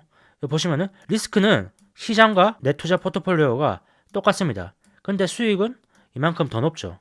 리스크는 똑같은데 수익률은 더 높은 겁니다. 자, 두 번째로 볼까요? 두 번째로 보면은 여기가 내 투자 포트폴리오고 여기가 시장 수익률이죠. 여기 봤을 때 리스크는 이만큼 작고 수익률은 똑같습니다. 같은 수익을 더 적은 리스크로 낼 수 있다는 거죠. 두 번째 도표는. 첫 번째 도표는 같은 리스크를 지고 더 높은 수익률을 내는 겁니다. 이 중에 어떤 것을 우리가 추구해야 될까요? 뒤에서도 계속 얘기를 하겠지만 막스는 방어적인 투자를 좋아하는 사람입니다. 막스는 이렇게 얘기를 합니다. 부가가치는 동일한 리스크로 더 큰 수익을 창출하는 데서 오는 것이 아니라 동일한 수익을 더 적은 리스크를 지고 달성하는 것에서 나온다라고 얘기를 하고 있죠. 즉, 이 두 번째 그래프를 우리가 지향을 해야 된다는 거죠. 자, 여기서 우리가 한 가지 주의해야 될 점은 리스크를 회피하라는 뜻은 아니라고 말씀드렸죠. 리스크 제어와 회피는 다릅니다. 어느 정도 리스크를 지면서도 시장보다 낮은 리스크를 지면서도 시장 평균 수익률을 달성할 수 있는 것, 그게 바로 리스크 제어입니다. 단순한 리스크 회피가 아니라 지능적인 리스크 관리라는 거죠. 그런 거를 할 수 있을까요? 물론 할 수 있습니다. 생명보험을 한번 예로 들어볼까요? 보험회사는 모든 사람들이 죽는다는 것을 다 알고 있습니다. 그러면서도 생명보험을 팔죠. 모든 사람들이 죽는다는 그 가정을 하고 사업 전략을 세웁니다. 그래서 그 가입자들의 건강 상태를 평가를 하죠. 그렇게 가정을 해도 이 보험회사들은 실제로 충분히 수익을 올리고 있습니다. 이렇게 하면 되겠죠. 예를 들어서 80세에 죽을 것이라고 예상되는 계약자는 70세에 죽을 거라고 가정하고 보험료를 책정을 하면은 리스크는 적게 지면서 수익은 그대로 얻을 수 있겠죠. 이 생명보험 회사와 같이 오크트리 역시 이렇게 투자를 한다고 이 막스는 얘기를 하고 있습니다. 리스크에 대한 보상이 리스크보다 훨씬 클 때만 투자를 한다는 거겠죠. 자, 다음 장은 주기에 주의를 기울여라입니다. 8장 주기에 주의를 기울여라. 처음에 말씀드렸던 막스의 사이클 이론, 거기에 핵심적인 게 바로 이 주기입니다. 투자에는 확실한 것이 별로 없지만은 확실한 두 가지 원칙이 있다고 얘기를 하고 있습니다. 첫 번째 원칙은 대부분의 것들은 주기를 따른다는 사실이 증명될 것이다. 대부분의 것이 주기를 따른다는 거죠. 두 번째 원칙은 수익과 손실을 가져오는 가장 큰 기회들은 다른 이들이 원칙 1을 망각했을 때 찾아오는 경우가 많다. 즉, 다른 사람들이 주기를 망각하거나 주기를 무시하는 행동을 했을 때 큰 수익이나 손실이 발생할 수 있다라는 거죠. 이번 장에서는 여기에 대해서 얘기를 할 겁니다. 이 주기에 대해서 얘기를 할 겁니다. 주기라는 것이 왜 발생을 할까요? 주기가 발생한 이유는 기본적으로 인간이 감정적인 동물이기 때문입니다. 인간은 감정적이고 일관되지 못하고 꾸준하지 못하고 다른 사람들의 심리에 휘둘리고 단순하지 않기 때문이죠. 사람들이 현재 상황에 만족을 하고 미래에 대해서 낙관적으로 생각을 하면은 소비는 증가하고 저축은 줄어듭니다. 그런 상황에서는 여가 생활을 하거나 투자를 하기 위해서 돈을 빌리죠. 모두가 낙관적일 때는 돈을 빌리고 소비를 한다는 거죠. 그 때문에 자기의 재정 상황이 안 좋아지더라도 말이죠. 자, 책에는 많은 가정들이 나오지만 저는 이 민스키의 금융 불안정성 가설이라는 것이 가장 이 주기가 발생한 이유를 간단하게 잘 설명한다고 생각을 해서 제가 한번 넣어봤습니다. 이 가설을 보면은 금융시장의 사이클은 이런 식으로 반복됩니다. 첫 번째, 경제가 안정적일 때는 사람들이 낙관적이 된다. 두 번째, 사람들이 낙관적이 되면 빛을 내어 투자한다. 세 번째, 빛을 내어 투자하면 경기가 불안해진다. 이런 식으로 계속 반복이 된다는 거죠. 책에 나오는 신용주기를 한번 볼까요? 이 시간 순서대로 일어난다고 보시면 됩니다. 위에서부터 제일 먼저 경제는 번영의 시기를 향해 간다. 자본 조달자들은 자본 기반을 늘리는 것으로 번영을 한다. 이 대출을 많이 해주는 것으로 돈을 번다는 거죠. 나쁜 소식이 거의 들리지 않기 때문에 대출과 투자에 수반되는 리스크가 감소한 것처럼 보인다. 리스크 회피가 사라진다. 금융기관들은 사업을 확대하려고 조치를 취한다. 즉, 더 많은 자본을 제공하려고 한다. 대출을 더 많이 내주려고 한다는 거죠. 자, 그러면 금융기관들끼리 경쟁이 생기겠죠. 그러면은 이제 금융기관들은 요구 수익률을 낮추고 대출 금리를 낮추는 겁니다. 신용 기준을 낮추고 대출 기준을 완화한다는 거죠. 그리고 특정 거래에 더 많은 자본을 제공하고 계약 조건을 완화하는 것으로 시장 점유율을 두고 서로 경쟁한다. 이 시기에 발생하는 대출이 가장 최악의 대출입니다. 그래서 막스는 이렇게 얘기를 하죠. 최악의 대출은 최고의 시기에 실행된다. 실제로 이런 모습은 2008년 금융위기가 터지기 직전에 금융기관들이 많이 보여줬던 모습입니다. 자본 제공자들, 금융기관들은 더 많은 대출을 하기 위해서 금리를 낮춰서 대출해주고 대출 기준을 완화해주고 그렇게 점유율을 위해서 서로 경쟁을 했죠. 그리고 그 시기에 대출을 받은 사람들은 금리가 싸서 좋은 게 아니라 가장 위험할 때 대출을 받게 된 겁니다. 가격이 비쌌기 때문이죠. 자, 그러면 이후엔 어떻게 될까요? 이후의 상황들도 한번 보겠습니다. 이 시점에 도달하게 되면 위에서 묘사한 상향각이 방향을 전환한다. 손실 때문에 대출업자들은 의욕을 잃고 투자를 회피하게 된다. 리스크 회피가 늘면서 금리가 오르고 여신 규제, 계약 조건이 늘어난다. 이용할 수 있는 자본금이 줄어든다. 기업들은 자금에 굶주리고 대출자들은 부채 상환을 연장할 수 없게 되면서 채무 불이행과 파산이 발생한다. 이 프로세스는 경기 위축의 원인이자 약화 요인이다. 이렇게 생각을 해보면 되겠죠. 2008년 금융위기가 터지기 직전에는 이런 상황이 발생을 했고 터진 직후에는 이런 상황이 발생했다고 보면 됩니다. 이런 식으로 사이클이 반복을 한다는 거죠. 또 이렇게 모두가 공포를 느끼다가 밑으로 떨어지는 각이 위를 향하면은 다시 점점점 투자가 조금씩 늘고 신용이 회복되면서 투자가 조금씩 늘고 다시 이 시기를 맞는 거죠. 사이클이 반복된다는 그런 말입니다. 2001년 11월 20일 막스는 예측할 수는 없지만 대비할 수는 있다라는 메모에서 이렇게 말했습니다. 이 시점 은행 기관들이 대출을 별로 안 해주고 채무 불이행과 파산이 발생할 때 그 상황 이후의 상황이라고 생각을 하시면 됩니다. 이 시점에서 역투자가들은 자본을 이용하여 고수익을 시도하고 이런 식으로 경기 회복이 시작된다. 호황으로 대출이 늘면서 잘못된 대출로 인해 큰 손실이 발생하고 결국 사람들은 더 이상 대출을 하지 않게 되면서 호황은 끝이 난다. 이 상황이 계속 반복된다. 자, 핵심은 이 주기라는 것은 절대로 끝나지 않는다는 겁니다. 이 주기가 끝나려면은 사람의 감정이라는 것이 사라져야 되는데 그럴 리는 없기 때문이죠. 투자자들은 자신이 실적이 좋을 때는 기업을 고평가할 것이고 상황이 어려울 때는 기업을 저평가할 겁니다. 이 말은 그런 뜻이죠. 경기가 좋을 때는 사람들은 기업을 더 비싼 돈을 주고 살 것이고 경기가 안 좋을 때는 기업을 더 싼 가격에도 사지 않을 거라는 거죠. 그리고 그 상황은 계속 반복된다는 거죠. 누군가 주기가 사라질 것이라는 것을 전제로 어떤 거래를 제안하면은 그 거래는 100점 100패의 지는 게임이라고 막스는 얘기를 하고 있습니다. 모든 사람들이 다 투자를 하고 평생 투자를 한 번도 안 해본 사람들도 주식 계좌를 만들고 이런 상황에서 앞으로도 그런 상황이 계속될 거니까 3배 레버리지를 사야 된다라고 누가 주장을 하면은 그거는 100점 100패라는 거겠죠. 그런 상황이 계속 지속될 일은 없습니다. 더 이상 살 사람이 없을 때 그 끝에서 누군가는 매도를 할 것이고 매도 물량이 많아지면은 시장의 심리는 곧바로 공포로 바뀌면서 하락장이 올 겁니다. 또 반대로 하락장에서 모두가 주식을 안 해. 고점에서 처음 계좌를 만든 사람이 다시는 주식을 안 해 라는 소리가 들려오고 주식 투자를 한다 그러면은 미친 게 아니냐 라는 소리를 듣고 아무도 대출을 해주려고 하지 않고 그런 상황에서 누군가 앞으로도 시장이 계속 안 좋아질 거니까 3배 레버리지로 숏을 쳐야 된다.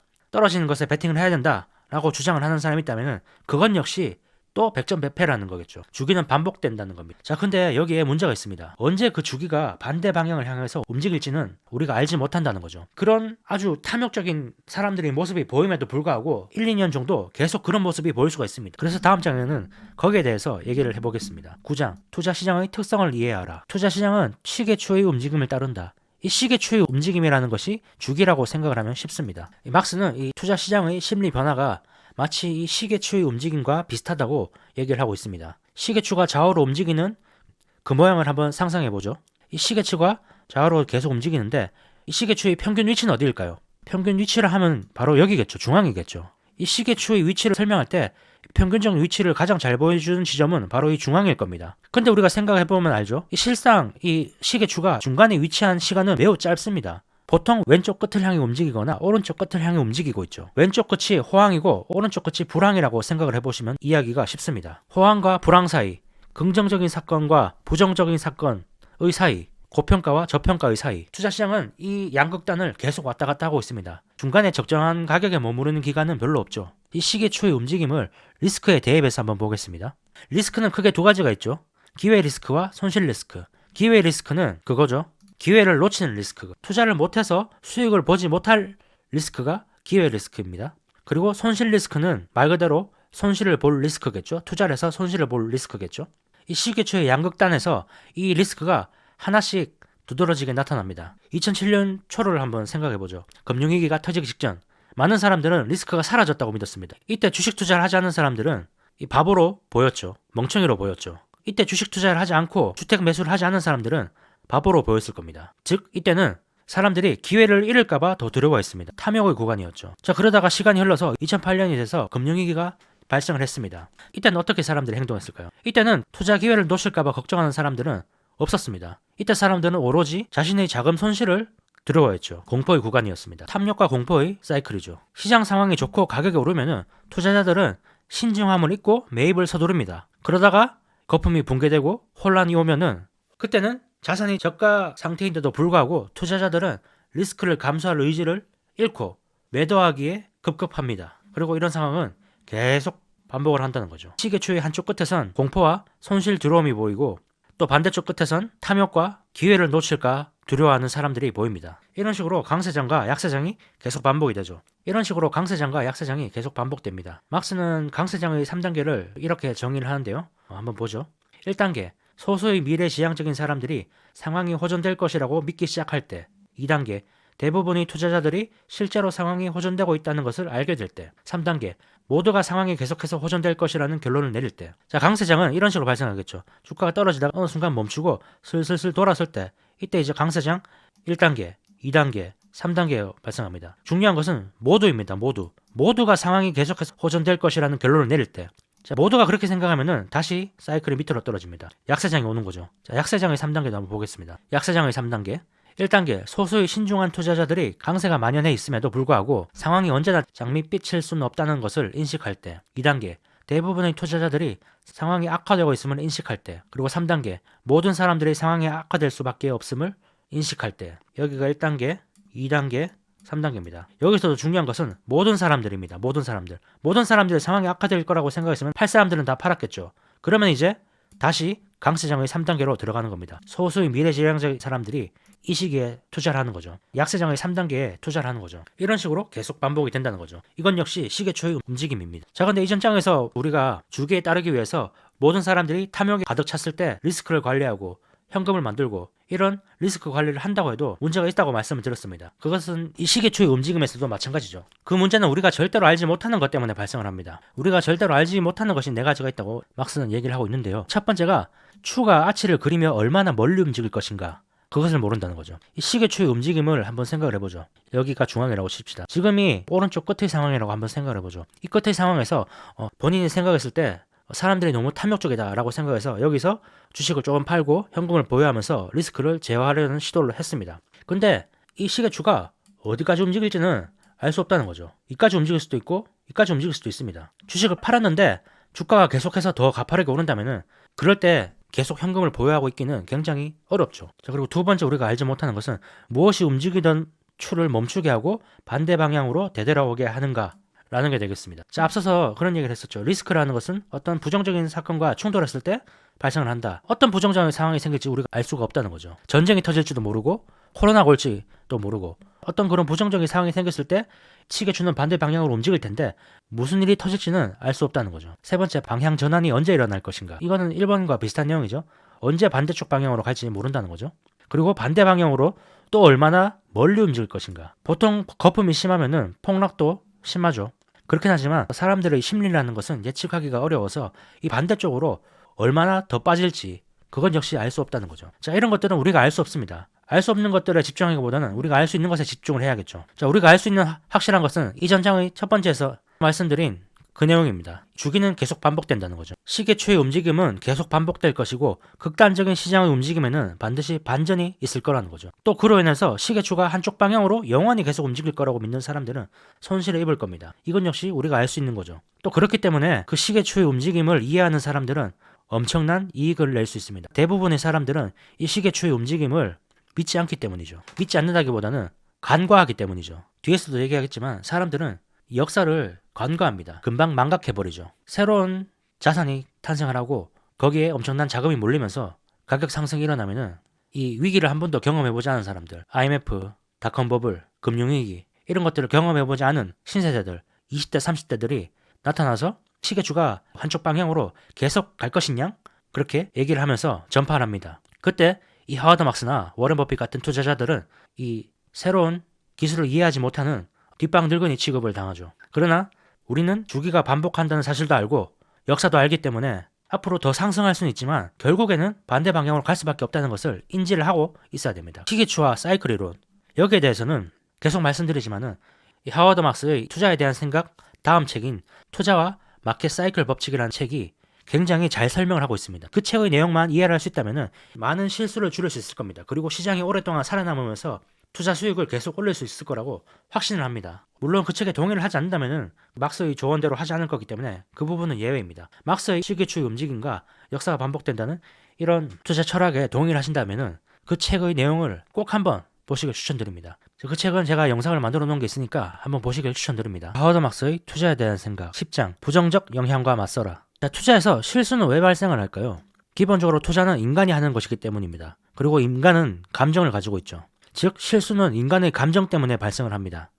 실수의 원인이 되는 인간의 감정이 몇 가지가 있는데요. 그 중에 첫 번째가 바로 탐욕입니다. 탐욕. 탐욕은 돈에 대한 욕망이죠. 돈을 벌고자 하는 것에는 아무런 잘못이 없습니다. 기본적으로.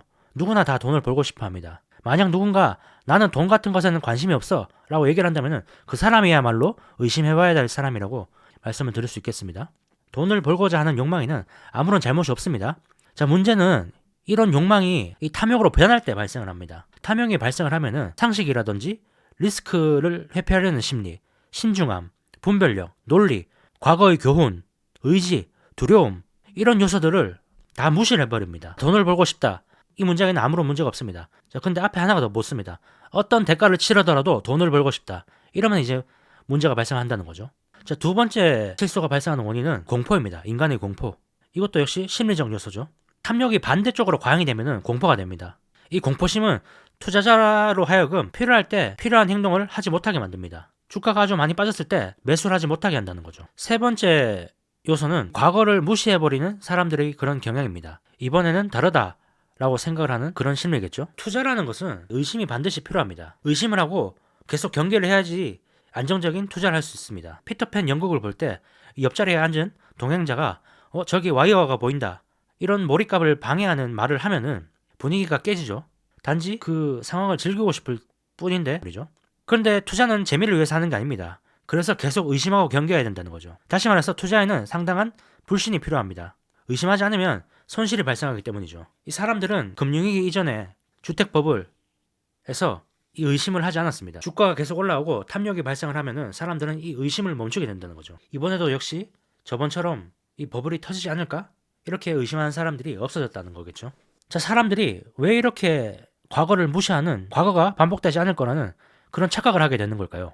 이 질문에 대한 답은 존 케네스 갤브레이스라는 이 사람이 한마디로 잘 정리를 해줬습니다. 갤브레이스는 이렇게 얘기를 했습니다. 과거 금융 사건에 대한 극도로 짧은 기억력 때문에 과거 무시가 발생한다는 거죠. 자, 이 금융 도취의 짧은 역사라는 책에 보면 이런 내용이 나옵니다. 몇 년도 채 안 되어서 똑같거나 유사한 상황이 다시 발생하면 이를 겪어보지 못하고 종종 젊고 더 크게는 늘 확신에 차 있는 세대가 대단히 혁신적인 발견인 양 환호한다. 투자만큼 역사를 반영하는 분야도 없을 것이다. 과거의 경험은 그저 그런 기억의 일부가 되어 현재의 불가사의를 평가할 통찰력을 가지지 못한 사람들이나 의지하는 원초적 수단으로 평가절하된다. 코인을 생각해보면 쉽겠죠. 이 코인이라는 게 처음 나왔을 때 보통 20대나 30대들이 많이 투자를 했습니다. 새로운 혁명적인 게 나왔다고 얘기를 했었죠. 그 20대, 30대들은 과거의 그런 위기를 겪어보지 않았기 때문에 역사에서 그런 자산은 계속 있어 왔고 그런 자산은 거품을 만들어낸다는 버핏이나 다른 구루드의 의견을 평가절하해버렸죠. 사람들은 왜 역사를 무시하는가?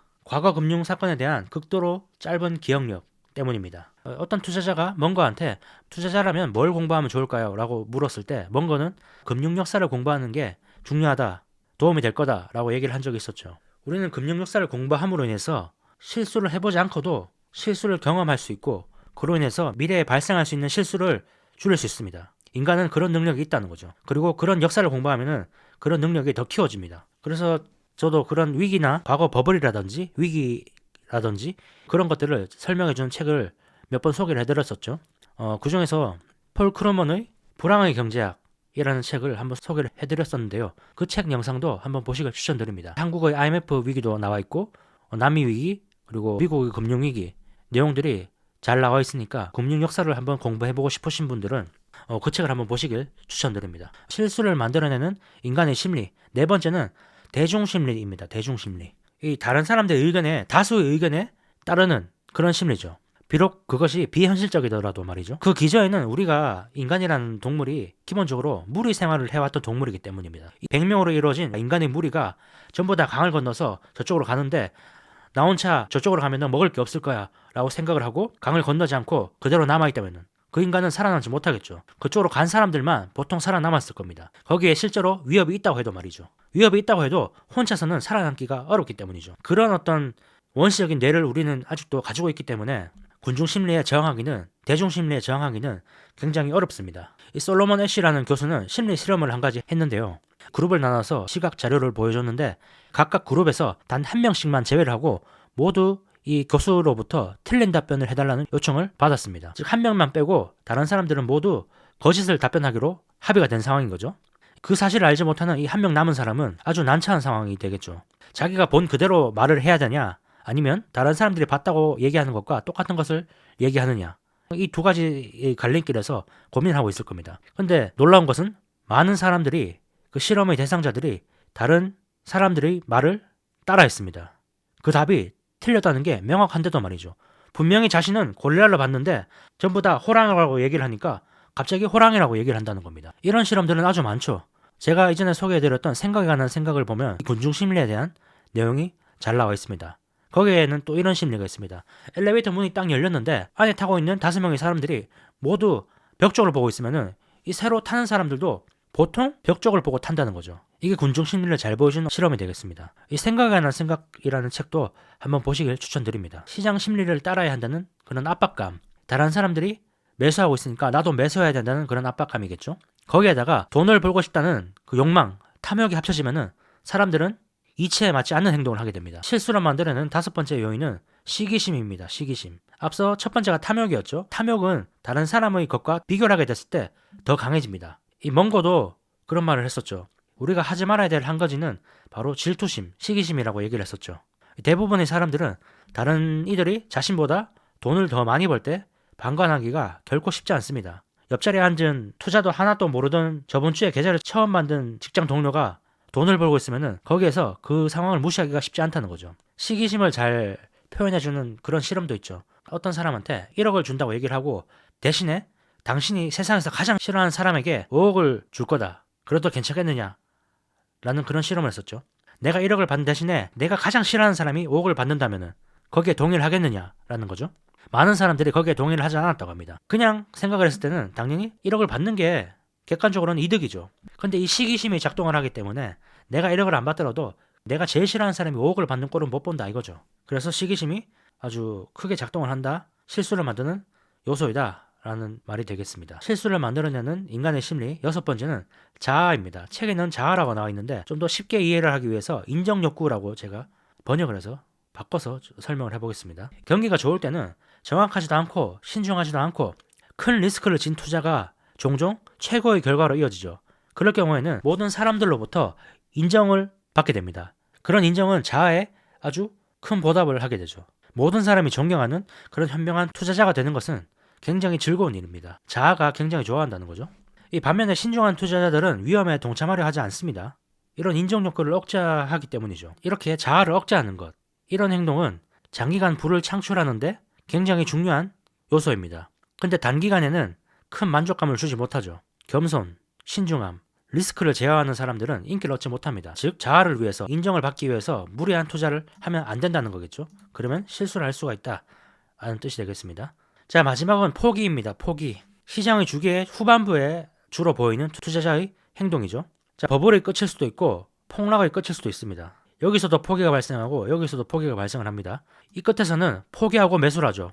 이 끝에서는 포기하고 매도를 합니다. 우리가 아무리 신념을 가지고 다른 사람들이 돈을 버는 모습을 보고도 저항을 하지만 결국에 포기를 하고 시류에 편승을 함으로 인해서 실수가 발생을 하게 되죠. 우리는 그 반대로 해야 됩니다. 지나치게 고평가인 주식이 더 비싸지거나 너무 저가인 주식이 계속 하락할 때, 그때는 전자에서는 팔고 후자에서는 사면 됩니다. 보통 사람들은 여기서 포기하고 사고 여기서 포기하고 매도를 하지만은 우리는 여기서 매도를 하고 더 올라가면 더 매도를 하고 여기서 매수를 하고 더 내려가면 더 매수를 해야 된다는 거겠죠. 포기를 하는 사람들과 반대로 해야 된다는 게 막스의 말입니다. 이렇게 실수를 만들어내는 인간의 심리들을 봤습니다. 욕망, 공포, 과거 무시, 대중심리, 시기심, 포기, 이런 것들이 나한테는 해당이 안 된다고 생각하면 큰 착각이라고 막스는 얘기를 하고 있습니다. 2002년에 닷컴 버블을 한번 생각해 볼까요? 옆자리에 앉은 동료가 상장 주식에 대해서 이야기를 해줍니다. 그 회사가 하는 일이 무엇이냐고 물으니까 자신은 잘 모르지만 이 주식 중개인이 주가가 2배로 뛸 거라고 말했다고 하죠. 나는 말도 안 되는 소리라고 투자하지 않겠다고 얘기를 하지만 실제로 그 주가가 상장되었을 때 2배가 아니라 3배가 뛰었습니다. 그리고 옆자리에 있는 동료는 아직도 여전히 그 회사가 무슨 일을 하는지 모릅니다. 몇 번 더 이런 상황이 반복된다고 생각을 해보죠. 우리가 여기에 저항을 하기가 쉬울까요? 굉장히 어렵겠죠. 시류에 편성하지 않기가 굉장히 어렵습니다. 이때 실제로 구글이 상장되던 해에 350%의 수익이 발생했습니다. 여기에서 돈을 가장 많이 번 사람들은 주로 30대였고 20대도 있었습니다. 과연 그들이 아주 예리한 통찰력을 가져서 그렇게 돈을 많이 번 것일까요? 막스는 그것보다는 그냥 비합리적인 시장에 잘 올라타서 수혜를 받은 것이라고 얘기를 하고 있습니다. 앞서 말했다시피 모든 거품은 약간의 진실과 함께 시작됩니다. 그때 당시에 테크주, 인터넷주, 통신주들이 너무 비싸고 곧 하락할 거라는 말을 하는 사람들은 아주 큰 비난을 받았어야 했죠. 호황기에 위험을 말하는 것은 어렵습니다. 반대는 굉장히 쉽죠. 지금 상황이 좋으니까 앞으로도 계속 좋을 거야 라고 말하는 것은 쉽습니다. 근데 중요한 것은 그렇게 쉬운 일을 하는 사람들은 우리한테 도움이 되지 않는다는 거죠. 어려운 일을 하는 사람들이 우리한테 도움이 됩니다. 즉 호황기에 위험을 말하는 사람들, 그리고 불황기에 기회를 말하는 사람들, 이런 사람들이 우리한테 도움이 된다는 거죠. 그런 사람들은 소수이고 욕을 먹겠지만은 그런 사람들이 도움이 된다는 거죠. 시장 참가자들이 부정적 요소들을 무시하는 상황이 됐을 때 거기에 동참하지 않는 게 중요합니다. 그런 행동은 소수의 사람들만 할 수 있죠. 같은 맥락에서 위기의 상황에서 공포가 과해졌을 때 투자자들은 매도를 하면 안 됩니다. 가급적이면 매수를 해야 되죠. 모든 사람들이 탐욕적일 때 우리는 매도를 해야 되고 모든 사람들이 공포에 떨고 있을 때 우리는 매수를 해야 됩니다. 자, 근데 그렇게 하기가 어렵다는 거죠. 이 나스닥 지수가 신고가를 계속 경신하고 있을 때 거기에서 매수하지 않기는 굉장히 어렵습니다. 매도하기는 더 어렵죠. 반대로 나스닥이 신저점을 계속 내고 있을 때, 나스닥이 계속 저점을 돌파하고 있을 때 거기서 매도하지 않기는 굉장히 어렵습니다. 역시 매수하기는 더 어렵죠. 자, 그렇다면 우리는 어떻게 해야 될까요? 어떤 대책을 준비해야 될까요? 막스는 책에서 몇 가지를 제안을 하고 있습니다. 주가가 바닥일 거라고 생각해서 샀는데 더 떨어질 때 우리는 어떻게 해야 될까라는 말이 되겠죠. 자, 첫 번째는 내재 가치에 대해 확실히 이해해야 한다. 가치를 알고 있으면은 확신이 있다면은 버틸 수가 있겠죠. 가격과 가치가 멀어질 때 해야 하는 행동을 고수한다. 가격보다 가치가 떨어졌을 때는 매수를 해야겠죠. 그 행동을 고수해야 된다는 겁니다. 반대로 가치보다 가격이 비싸졌을 때 그럴 때는 매도를 해야겠죠. 그 상황을 잘 알고 행동을 해야 된다는 거죠. 과거의 주기를 충분히 숙지하여 시장에 과열되면 보상받는 것이 아니라 결국에 대가를 치른다는 것을 알아야 한다. 시계추가 한쪽 방향으로 계속 움직일 때 그쪽 방향으로 계속 배팅을 하면은 대가를 치른다는 말이 되겠죠. 다음, 시장이 극단적인 상황일 때 투자 프로세스에서 서서히 영향을 미치는 심리를 철저하게 이해해야 한다. 이 심리가 공포에서 탐욕으로 바뀌는 그 상황을 잘 이해해야 된다는 거겠죠. 믿기 어려울 정도로 좋은 상황은 말 그대로 믿으면 안 된다는 것을 꼭 기억한다. 잘못 평가되고 있던 시장이 더욱 잘못 평가되는 동안 언제나 그렇듯 기꺼이 잘못된 것을 보려는 마음을 갖는다.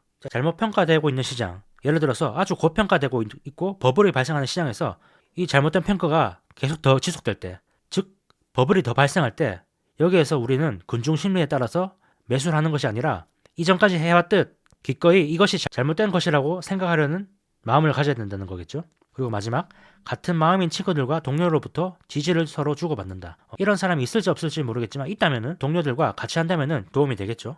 자, 다음은 역투자에 대한 내용입니다. 11장 역투자란 무엇인가? 막스는 대부분의 투자자를 정의하는 단어가 있다고 얘기를 합니다. 유행을 쫓는 사람들. 대부분의 사람들은 유행을 쫓는다는 거죠. 인기 있는 주식을 산다는 거겠죠. 우리가 투자에 성공을 하기 위해서는 이 인기를 쫓는 사람들과 반대로 움직여야 된다는 겁니다. 그게 바로 역투자죠. 남들과 반대로. 탐욕에서는 다른 사람들이 탐욕을 부릴 때는 매도를 하고 다른 사람들이 공포에 떨고 있을 때는 매수를 해야 된다는 거죠. 이게 바로 역투자입니다. 버블의 끝은 매수할 만한 사람들이 사라졌을 때, 마지막 버틴 한 사람이 포기하고 매수를 했을 때 찾아옵니다. 그리고 다음 날엔 그보다 훨씬 더 저가에 샀던 매수자들이 매도자로 바뀌면서 시세는 떨어지기 시작하죠. 우리는 그런 사람들과 반대로 해야 됩니다. 모든 사람들이 사려고 할 때 팔아야 된다는 거죠. 그때가 가장 가격을 비싸게 받을 수 있기 때문입니다. 다만 그렇게 하는 것이 쉽지는 않습니다. 이 내재의 가치에 대한 신념이 있어야 되고 배짱도 있어야 되고 군중 심리에 저항할 수 있는 능력도 있어야 되죠. 즉 경험이 있어야 됩니다. 책에 나오는 메모를 한번 보겠습니다. 경험이 있어야 한다. 지지 세력도 있어야 한다. 시장이 이성으로 채워지기를 기다리는 동안 잘 넘길 수 있는 시간이 충분하지 않다면 당신은 가장 전형적인 희생자가 될 것이다. 평균 수심 약 150cm인 시냇물을 건너다가 물에 빠져 죽었다는 키가 180cm인 남자처럼 말이다. 2004년 7월 25일 중도라는 메모에 나온 내용입니다. 이 내용이 중요한데요. 평균 수심이 약 150cm인 시냇물을 건너다가 키가 180cm인 사람이 죽었다는 거죠. 물에 빠져서. 평균의 함정이죠. 우리는 저가에 사서 장기 투자를 하면 된다고 생각하지만은 현실은 그렇게 우리 생각대로 되지 않는다는 그런 뜻입니다. 평균 150이라는 말은 이런 식으로 모든 강의 깊이가 150이라는 뜻이 아니라 처음에는 100, 110, 120 이러다가 어느 순간 갑자기 2m 30, 2m 40 하기 때문이죠. 키가 180cm인 남자가 여기서 표지판을 봅니다. 강의 평균 깊이는 150cm입니다. 그러면 자기는 180cm니까 의기양양하게 건너겠죠. 근데 처음엔 무릎으로 가다가 여기서 갑자기 빠져버리는 겁니다. 그렇게 죽는 거죠. 이거를 역투자, 장기투자로 생각을 해보면 됩니다. 역투자를 하면 됩니다. 장기투자를 하면 됩니다. 근데 이런 변수가 있다는 거죠. 이 표지판만 보고 생각을 하면 어렵다는 겁니다. 이 역투자마저도 완벽하게 신뢰할 수는 없다는 그런 뜻이죠. 대부분의 시기에 시장은 역투자를 할 만큼 그렇게 과열된 상태가 아닙니다. 보통. 또 버블이 진행될 때조차 너무 비싼 가격과 내일 떨어질 가격은 완전히 다르다는 것을 기억해야 한다. 지금 가격이 너무 비싸다고 해서 내일 반드시 떨어질 것은 아니라는 거죠. 앞서 말했다시피 시계추가 이쪽 방향으로 어디까지 갈지는 모릅니다. 계속 비싼 가격을 유지할 수가 있다는 거죠. 그리고 마찬가지로 너무 쌀 수도 있습니다. 계속. 시세는 너무 비싸거나 너무 싼 채로 몇 년간 지속될 수 있습니다. 결국 이 역투자를 하는 것만으로 충분하지 않습니다. 다수와 반대로 하는 것만으로는 충분하지 않다는 거죠. 단지 반대여서가 아니라 그들이 왜 틀렸는지 알고 그렇게 해야 된다는 거죠. 단지 모든 사람들이 주식을 사기 때문에 팔아야 되는 것이 아니라 이 모든 사람들이 주식을 팔기 때문에 지금 주식시장은 고평가되어 있고 내재 가치보다 고평가되어 있기 때문에 주식을 팔아야 된다. 그렇게 생각을 해야 된다는 거죠. 여기에서 중요한 개념이 하나 있습니다. 투자자 대다수가 공통적으로 갖는 견해는 거의 항상 틀린다라는 건데요. 어떤 투자 대상을 놓고 여론이 하나로 뭉치면 그 투자의 수익 가능성은 사라져버립니다. 모든 사람이 좋아한다면 모든 사람들이 그 주식을 사려고 할 것이고 그러면은 가격이 오를 겁니다. 근데 가치는 그대로 있겠죠. 계속 성장을 하겠지만은 현재 시점에서는 가치가 그대로 있을 겁니다. 가치는 그대로인데 가격은 오르는 거죠. 그리고 모든 사람들이 그 주식을 가지고 있기 때문에 그 주식을 더 이상 사줄 사람이 없습니다. 그런 상황에서 누군가 한 사람이 팔기 시작한다면은 주가는 오히려 떨어질 가능성만 남아있다는 거죠. 반대로 어떤 자산이 그 자산이 싸다는 건 모두가 알아 라는 말은 성립되지 않습니다. 모두가 그 사실을 알고 그렇게 되면 더 이상 싸지 않게 되겠죠. 왜냐하면 싸다고 생각했으면 사기 때문이죠. 자, 그래서 모두가 아는 것을 투자해서는 돈을 벌 수 없습니다. 모두가 싸다고 생각하거나 모두가 좋다고 생각하는 것, 그런 것을 사서는 돈을 벌 수 없다는 거죠. 책에서 제일 첫 번째 말한 것, 남들과는 다르면서도 옳은 생각을 해야 됩니다. 다른 사람들이 과소평가하는 것을 매입해야지 큰 돈을 벌 수 있습니다. 다른 사람들이 과소평가하는 것을 매입하고 실제로 그 과소평가보다 실제 가치는 더 좋았을 때, 그게 맞아 떨어졌을 때 돈을 벌 수 있습니다. 두 가지 요소가 있다는 거죠. 다른 사람들이 보지 못하거나 평가하지 못하는 가치를 보는 것, 그런 가치는 가격에 반영되지 않죠.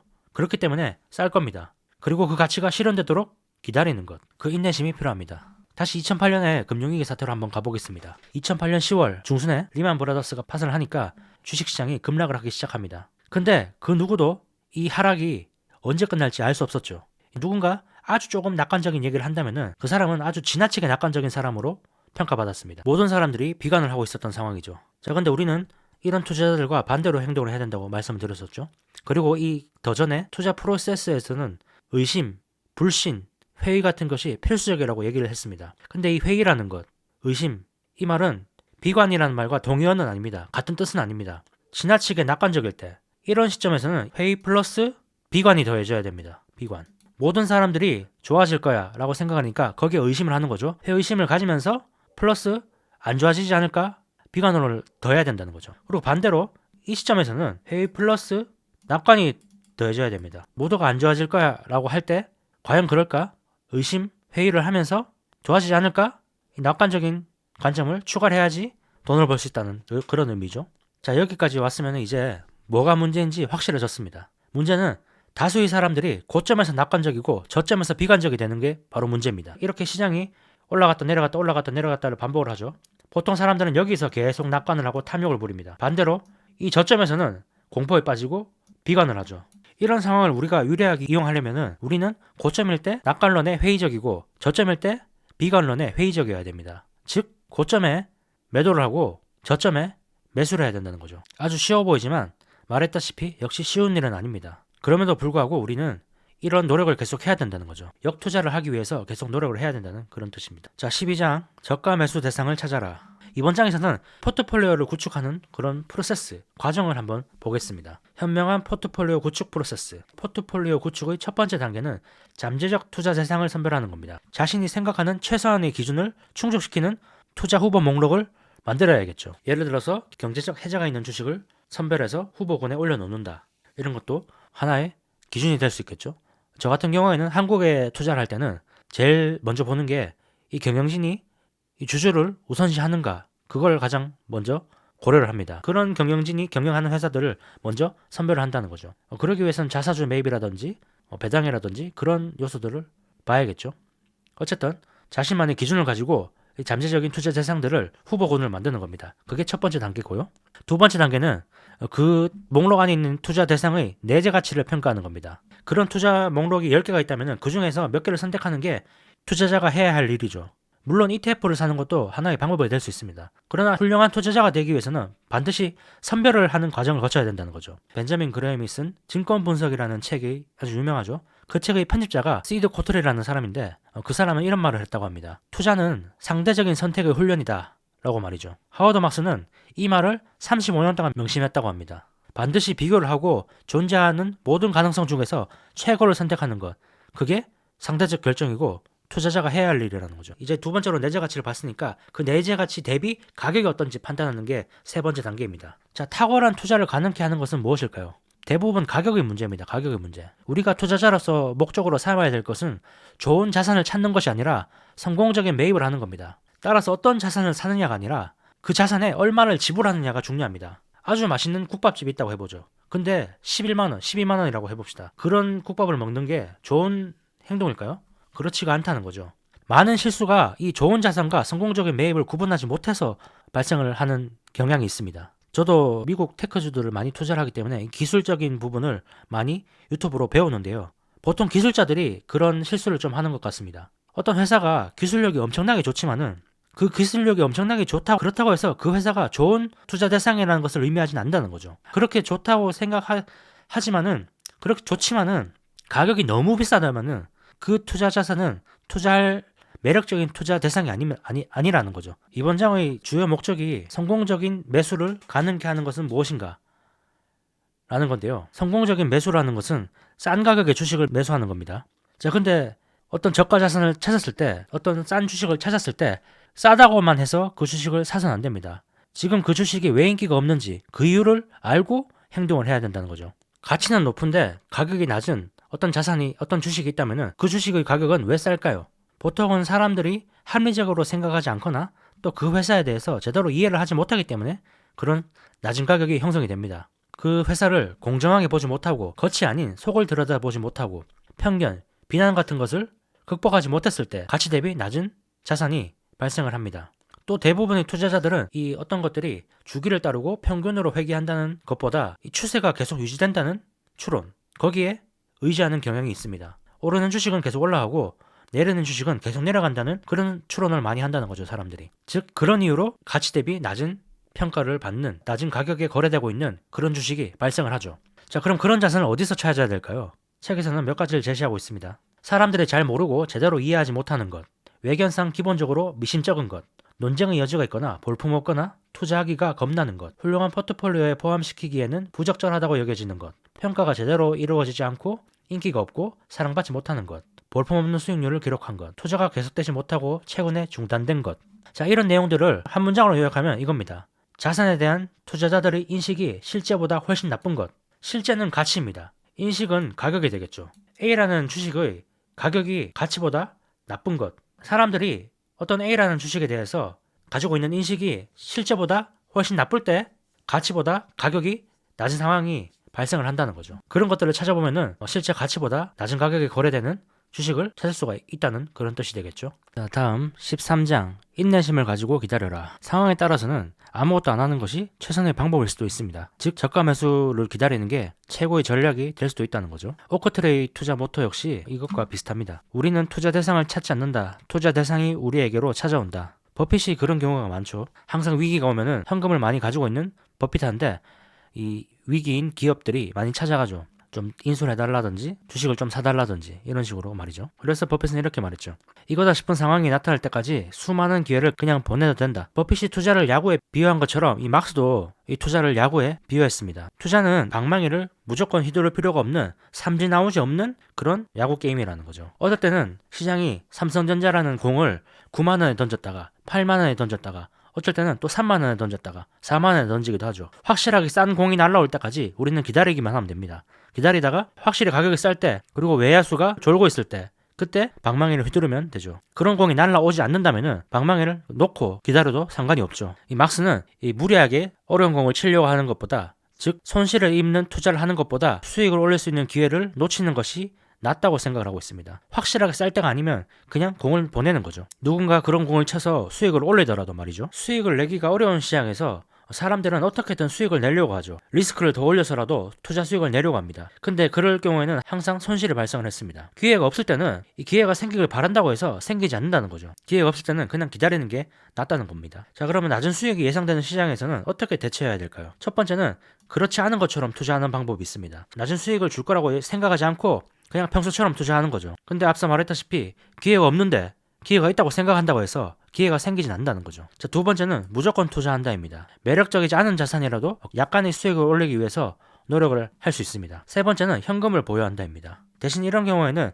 남들이 돈을 버는 것을 오랫동안 지켜봐야 될 수도 있습니다. 마음이 편하지 않을 수 있다는 거죠. 자, 네 번째는 당신의 투자를 특별한 틈새나 특별한 사람에게 집중한다. 특별하게 저평가되어 있는 주식을 찾거나 아니면 훌륭한 매니저한테 돈을 맡기는 게 네 번째 방법이 되겠습니다. 자, 책의 본문 중에 메모를 하나 보겠습니다. 가장 잘못되었다고 느끼는 한 가지 행동은 수익을 위하여이다.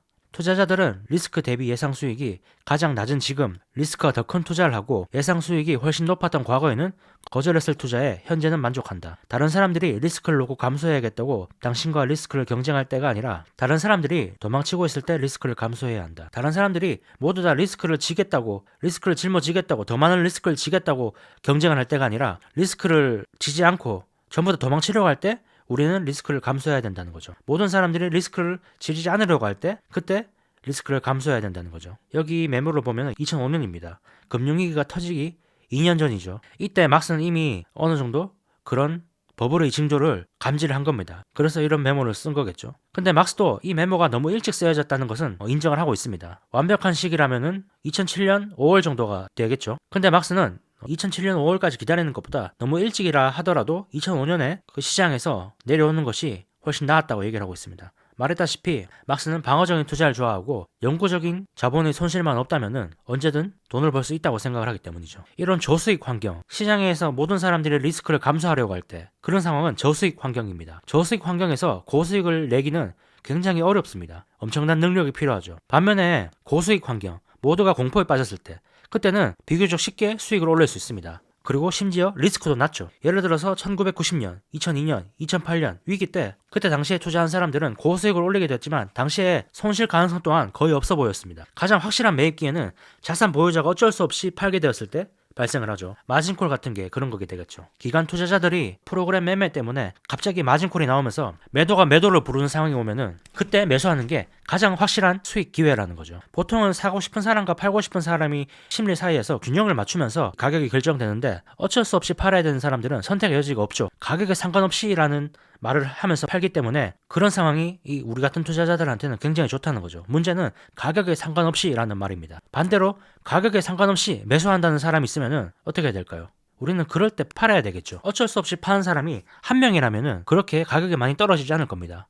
근데 만약에 어쩔 수 없이 가격에 상관없이 파는 사람이 다수라면은 그럴 때 매입을 하는 사람들은 소수일 것이고 그런 상황에서 가격은 내재 가치에 훨씬 못 미치는 수준으로 떨어질 수밖에 없습니다. 그런 상황을 한번 상상해 보시면 될 것 같습니다. 영화관에 사람들이 꽉 입장을 했는데 갑자기 불이 납니다. 불이 났는데 영화관의 조건에 그런 게 있었던 거죠. 당신이 가지고 있는 영화 티켓을 다른 사람한테 팔아야지만 이 영화관에서 나갈 수 있다 라는 상황을 한번 상상을 해보죠. 그럼 어떻게 될까요? 불구덩이에서 나가기 위해서 모든 사람들이 다 티켓을 팔려고 하겠죠. 그러면 티켓의 가격이 어떻게 될까요? 엄청나게 싸지겠죠. 바로 이 영화관의 이 상황이 이 폭락장에서 모든 사람들이 매도를 하는 상황과 비슷하다는 겁니다. 살려고 하는 사람들이 없기 때문에 가격에 상관없이 파는 사람들이 많다는 거죠. 일단 영화관에서 빠져나가려고 하기 때문이죠. 다음은 14장입니다. 내가 아는 한 가지는 내가 모른다는 것이다. 뭔가와 이 버핏이 말하는 능력 범위. 투자에 있어서 문제는 모르는 것에서 발생하지 않습니다. 안다고 착각하는 것에서 발생을 하죠. 모르면은 안 하면 되는데 안다고 착각해서 위험한 투자를 하는 거죠. 이전에 한번 말했던 존 케네스 갤브레이스라는 사람이 또 이런 말도 했습니다. 세상에는 두 가지 부류의 예측자가 있다. 모르는 사람과 자신이 모른다는 사실조차 모르는 사람들이다. 이번 장을 관통하는 그런 말입니다. 투자에 있어서 주의할 사항이 두 가지가 있습니다. 우리는 시장과 경제에 대해서는 자세하게 완벽하게 알 수가 없습니다. 거시경제에 대해서는 완벽하게 파악을 할 수가 없다는 거죠. 반면에 이 작은 것, 미시경제, 기업과 사업 같은 경우에는 우리가 잘 알 수 있습니다. 우리가 노력을 한다면 말이죠. 우리는 알 수 있는 것에 집중을 해야 됩니다. 거시경제가 아니라 알 수 있는 것, 미시경제, 즉 사업과 기업에 집중을 해야 된다는 거죠. 주의할 것은 기업이 아니라 거시경제에 집중하는 게 바로 주의해야 될 점입니다. 피해야 된다는 거죠.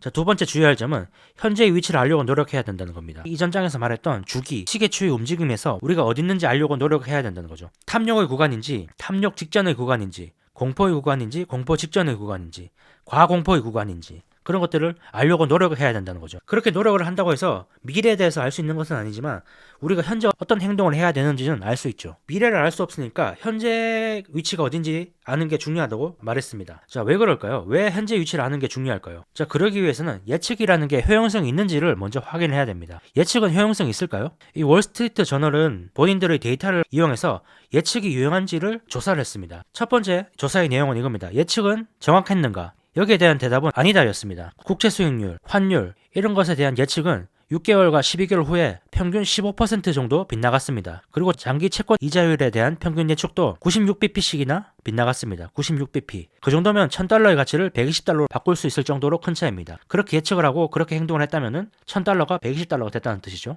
그만큼 예측이 크게 실패했다는 겁니다. 자, 그렇다면 그런 예측은 유용했는가? 당연히 그렇지 않겠죠. 예측이 유용하려면 정확하게 맞춰야 됩니다. 월스트리트가 조사한 예측 중에서 정확한 예측은 거의 없었습니다. 세 번째, 예측의 원천은 무엇이었는가? 대부분의 예측은 추정을 기반으로 했습니다. 추정, 과거를 보고 미래를 봤다는 거죠. 이 경제학자들은 대부분 백미러를 보고 운전을 하는 사람들이죠. 우리가 책에서 계속 얘기했다시피 과거가 이랬으니까 미래도 그럴 거야 라는 가정은 이 블랙스완이 나타나 버리면 굉장히 큰 손실로 연결됩니다.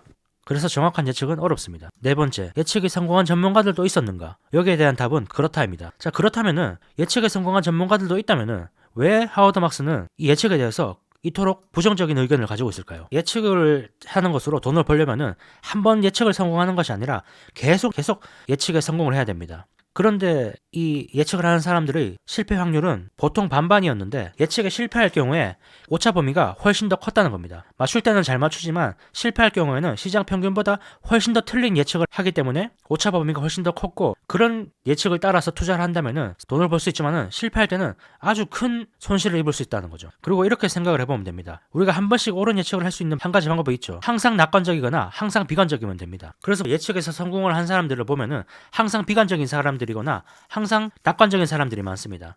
두드러지는 모습이 항상 비관적인 사람들이죠. 마이클 버리 같은 투자자는 2008년 금융위기를 한번 맞춘 다음에 계속 부정적인 의견을 내놓고 있죠. 조금 더 자세하게 보겠습니다. 자, 거시경제를 예측하는 사람들을 한번 보겠습니다. 대개 사람들은 최근 과거와 매우 유사한 미래를 예상합니다. 미래를 보고 과거를 예상하기 때문에 과거와 유사한 미래를 예측할 수밖에 없다는 거죠. 따라서 미래가 과거와 비슷하게 나타나면은 그럴 것이라고 정확히 예측한 사람들도 큰 수익을 올리지 못할 겁니다. 대부분의 사람들이 똑같은 예측을 하기 때문에 과거와 미래가 똑같을 것이라고 예측을 하기 때문에 모든 사람들이 거기에 베팅하면은 배당률은 떨어질 수밖에 없죠. 큰 수익을 올리지 못한다는 겁니다. 그런데 그런 상황에서 가끔 미래가 과거와 매우 다른 상황이 나타날 때가 있습니다. 모든 위기는 항상 그런 식으로 시작을 하죠. 그럴 경우에는 손실이 엄청나게 커집니다. 자, 정리를 하자면은 이 거시경제 예측을 해서 성공을 하면은 수익은 적고 실패를 하면은 크게 손실을 봅니다. 상방은 막혀 있는 반면에 하방이 열려 있는 거죠. 그런 투자는 절대로 해서는 안 됩니다. 이 주식 투자라는 것이 기본적으로 좋은 이유는 하방은 막혀 있고 상방은 열려 있기 때문이죠.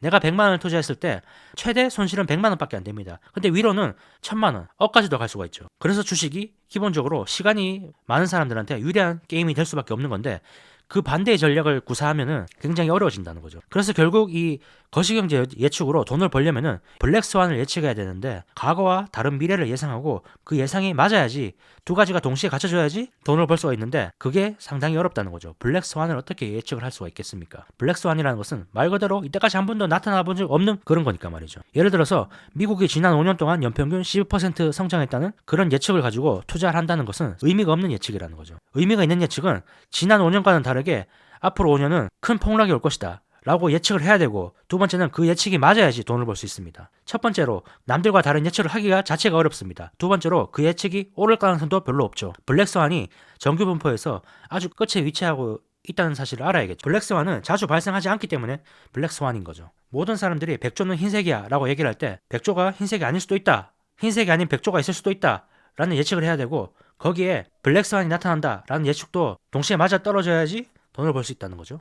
그만큼 어렵다는 뜻이 되겠습니다. 자, 2007년에 빅쇼트, 이 사람이 마이클 버리죠.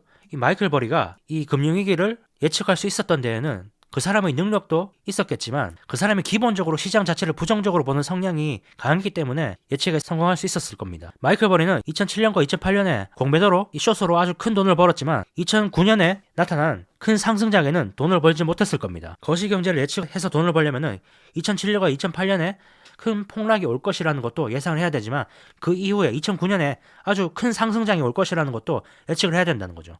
안 그러면은 2007년과 2008년에 번 돈을 2009년에 다 날려버릴 수 있기 때문입니다. 근데 여기서 문제는 가끔씩 그렇게 맞추는 사람들이 나타난다는 거죠. 근데 그런 사람들은 아주 소수입니다. 그런 사람들을 보고 투자를 하면 안 되겠죠. 그런 사람들을 보통 하워드 막스는 나는 안다 부류라고 얘기를 하고 있습니다. 이 나는 안다, 거시경제를 맞출 수 있다 라고 생각하는 사람들은 경제, 금리, 시장이 어떤 방향으로 갈지 아는 것이, 즉 거시경제를 예측하는 것을 투자 성공의 필수라고 생각을 합니다. 그리고 그 미래를 아는 것이 가능하다고 믿죠. 자신이 미래를 예측할 수 있다고 믿습니다. 그리고 그런 미래를 예측하는 것은 소수만 성공할 수 있다고 생각하죠. 물론 자신들은 성공하는 소수에 속한다고 생각하죠. 또 그 사람들의 특징 중 하나가 예측에 실패했을 때 자신의 실수에 대해서 엄격하게 평가하려 들지 않습니다. 그냥 얼버무리고 넘어가는 경우가 많죠. 이런 사람들을 묘사하는 한 가지 단어는 확신이라는 단어입니다. 확신. 이 반대로 나는 모른다 유파들, 하워드 막스 같은 사람들입니다. 이런 사람들은 확신이라는 말을 하기를 조심스러워합니다. 나는 모른다 유의 투자자들은 우리는 미래를 알 수 없으며 미래에 대해서 알 필요도 없고 미래를 모르는 상황에서 투자에 최선을 다하는 것이 최선이라고 생각을 합니다. 하워드 막스 역시 나는 모른다 유에 속하죠. 버핏과 먼거 역시 나는 모른다 유에 속한다고 볼 수 있습니다. 버핏과 먼거 역시 거시경제를 예측하는 것은 의미가 없고 미시경제, 즉 기업에 집중하는 것이 최선이라고 얘기를 하죠. 자, 근데 나는 안다 유의 사람들이 왜 문제일까요? 그 이유는 나는 안다고 믿는 사람들, 즉 미래를 안다고 믿는 사람들은 분산 투자를 하지 않고 단정적으로 행동을 할 겁니다. 집중 투자를 하고 레버리지를 일으키죠. 다시 말해서 리스크를 증가시킬 겁니다. 반면에 미래를 모른다고 가정하는 사람들은 분산 투자를 하고 리스크에 대비하고 레버리지를 줄이고 미래 가치보다는 현재 가치를 중요시할 겁니다. 자본 구조를 탄탄히 하고 가능성 있는 여러 가지 미래의 결과에 대비를 하겠죠. 또 여기서 개인적으로 하나 더 추가하고 싶은 거는 이 나는 안다 유의 사람들은 이 인정 욕구가 강하고 따라서 이 추종자들을 많이 거느리는 경향이 있습니다. 한때 유튜브를 보면서 많이 느끼던 건데, 누가 나는 안다 라고 얘기를 하면서 어떤 미래의 비전을 제시하면은 사람들은 거기에 혹하는 경향이 있습니다. 우리는 기본적으로 미래를 알 수 없기 때문에 누군가 미래를 안다고 얘기를 하면은 그 사람 말에 혹하는 그런 경향이 있죠. 문제는 이런 나는 안다 유의 사람들이 자기 혼자만 실패를 하면 되는데 그런 추종자들까지 다 같이 구렁텅이에 밀어넣는 그런 상황이 발생할 수 있다는 겁니다. 연예인들이 그런 경우가 많다고 하죠. 주식 정보를 주고받는 경우가 많다고 하죠. 그 사람들은 진심으로 본인들이 안다고 생각해서 그 투자 기회를 이 동료들한테 전달해 주는 거겠죠. 의도적으로 사기치는 게 아니라면 말이죠. 그렇기 때문에 우리는 나는 모른다라는 가정 안에서 움직이는 것이 최선입니다. 만약에 누군가가 미래를 안다면은 방어적인 투자라는 것은 어리석은 짓이겠죠. 미래를 확실히 아는데 리스크에 대비하고 레버리지를 줄이고 분산 투자를 하는 것은 멍청한 짓이겠죠. 예를 들어서 재벌집 막내 아들이라는 드라마를 보셨는지 모르겠는데 그 드라마를 보면은 주인공이 과거로 돌아가죠. 과거로 돌아가서 어디가 오르고 어디가 떨어질지 알기 때문에 이 돈을 엄청나게 버는 그런 장면이 나옵니다. 그런 사람이라면은 분산 투자를 할 필요가 없죠. 어디가 오르는지 정확하게 알기 때문에 그것만 사면 됩니다. 거기에 집중 투자를 해서 레버리지를 일으켜서 사면 됩니다. 정확한 시기 역시 알 수 있기 때문이죠. 근데 그런 사람은 없죠, 현실에. 우리는 대부분의 것을 잘 모릅니다. 그렇기 때문에 우리는 그 상황에서 최선을 다해야 되죠. 그 상황에서 최선을 다한다는 것은 리스크에 대비라고 레버리지를 줄이고 분산 투자라고 그런 게 되겠죠. 마크 트웨이는 이런 말을 했다고 합니다.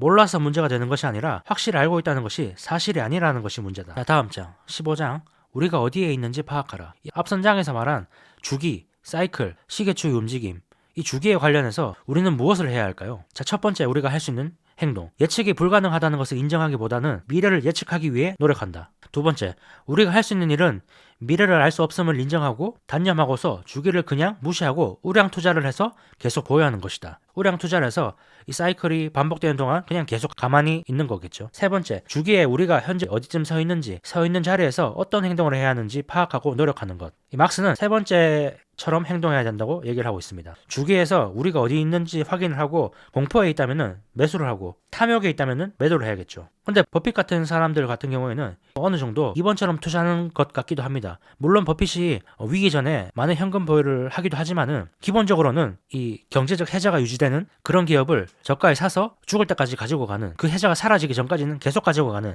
물론 그 비중은 조절할 수 있지만 기본적으로는 계속 장기 투자를 하는 그런 류의 투자자라고 볼 수 있겠죠. 막스는 3번이라고 볼 수 있고 버핏은 2번과 3번의 중간쯤이라고 볼 수 있겠네요. 저는 개인적으로 생각했을 때 좋은 회사의 주식을 좋은 가격에 매수를 했다면은 기본적으로 그 회사가 경쟁력이 사라지지 않는다면은 이 주기가 계속 반복을 하더라도 탐욕 구간에 가서 고평가가 됐다가 공포 구간에 가서 저평가가 됐다 하더라도 기본적으로는 그 회사 주식을 가져가면서 어느 정도 비중 조절을 하는 게 제일 좋다고 생각을 하고 있습니다. 이건 제 개인적인 생각입니다. 그래서 저는 개인적으로 제가 좋다고 생각하는 주식을 개별 투자를 하면서 시장 지수 ETF로 이 주식과 현금의 비중을 조금씩 맞추는 그런 편입니다. 자, 어쨌든 막스는 주기에서 우리가 어디 있고 그 위치에서 어떻게 행동해야 하는지 아는 것이 제일 중요하다고 얘기를 하고 있습니다. 책의 본문을 한번 보겠습니다. 우리는 주기와 관련해 무엇을 할 수 있을까? 이에 관해서만큼은 나는 타협의 여지를 두지 않는다. 우리가 어디로 가고 있는지 전혀 알 수 없어도 우리가 지금 어디에 있는지 잘 알고 있어야 한다. 다시 말해 현재 주기의 어디쯤에 위치하고 있는지 확인하고 그에 따라 행동하려고 노력하는 것이 절대적으로 필요하다. 지금 주기가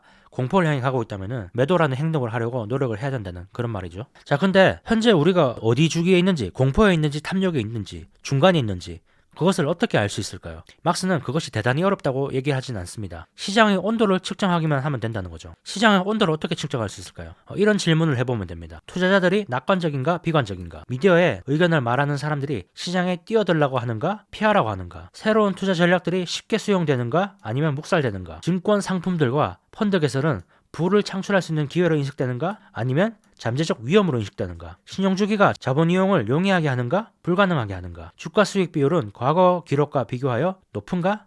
낮은가? 수익률 스프레드가 큰가? 작은가? 이런 질문을 던져보면 알 수 있다는 거죠. 이런 행동을 매일 할 필요는 없지만은 시장이 극단적인 상황이라고 생각을 한다면 이런 질문들을 한번 던져볼 필요가 있다는 거죠. 요즘 미국 주식이 많이 빠지고 있죠. 트럼프가 관세를 멱살 잡으면서 시장이 많이 흔들리고 있는데요. 지금 상황이 극단적인 상황이라고 생각을 한다면 이렇게 한번 생각을 해보면 되겠죠. 지금 투자자들이 낙관적인가요? 비관적인가요? 옆에 있는 사람들은 주식을 사려고 하나요? 주식을 팔려고 하나요? 물론 정확하게 답이 나오지 않을 수도 있습니다. 그런 상황이라면 아직 시장이 미지근한 상황이라고 볼 수 있겠죠. 우리가 물에 손을 넣었을 때 온도를 정확하게 아는 것은 어렵습니다. 미지근할 때 주로 그렇죠. 근데 아주 뜨거운 물, 아주 차가운 물은 우리가 손을 넣자마자 바로 알 수 있습니다. 그런 상황은 주의를 해야 된다는 거죠. 시장이 아주 뜨겁다면 우리는 매도를 고려해야 되고 시장이 아주 차갑다면 우리는 매수를 고려해야겠죠. 시장의 주기가 탐욕을 향해 움직일 때 그때 관찰할 수 있는 하나의 추세가 있습니다. 바로 잃을 리 없는 투자라는 건데요. 여기에 투자하면 돈을 잃을 리가 없어. 여기에 투자하면 무조건 돈을 벌어. 그런 심리는 사람들이 의심하는 쪽에서 믿는 쪽으로 지나치게 많이 움직였다는 것을 의미합니다. 탐욕이 공포를 이겼다는 것을 의미하죠.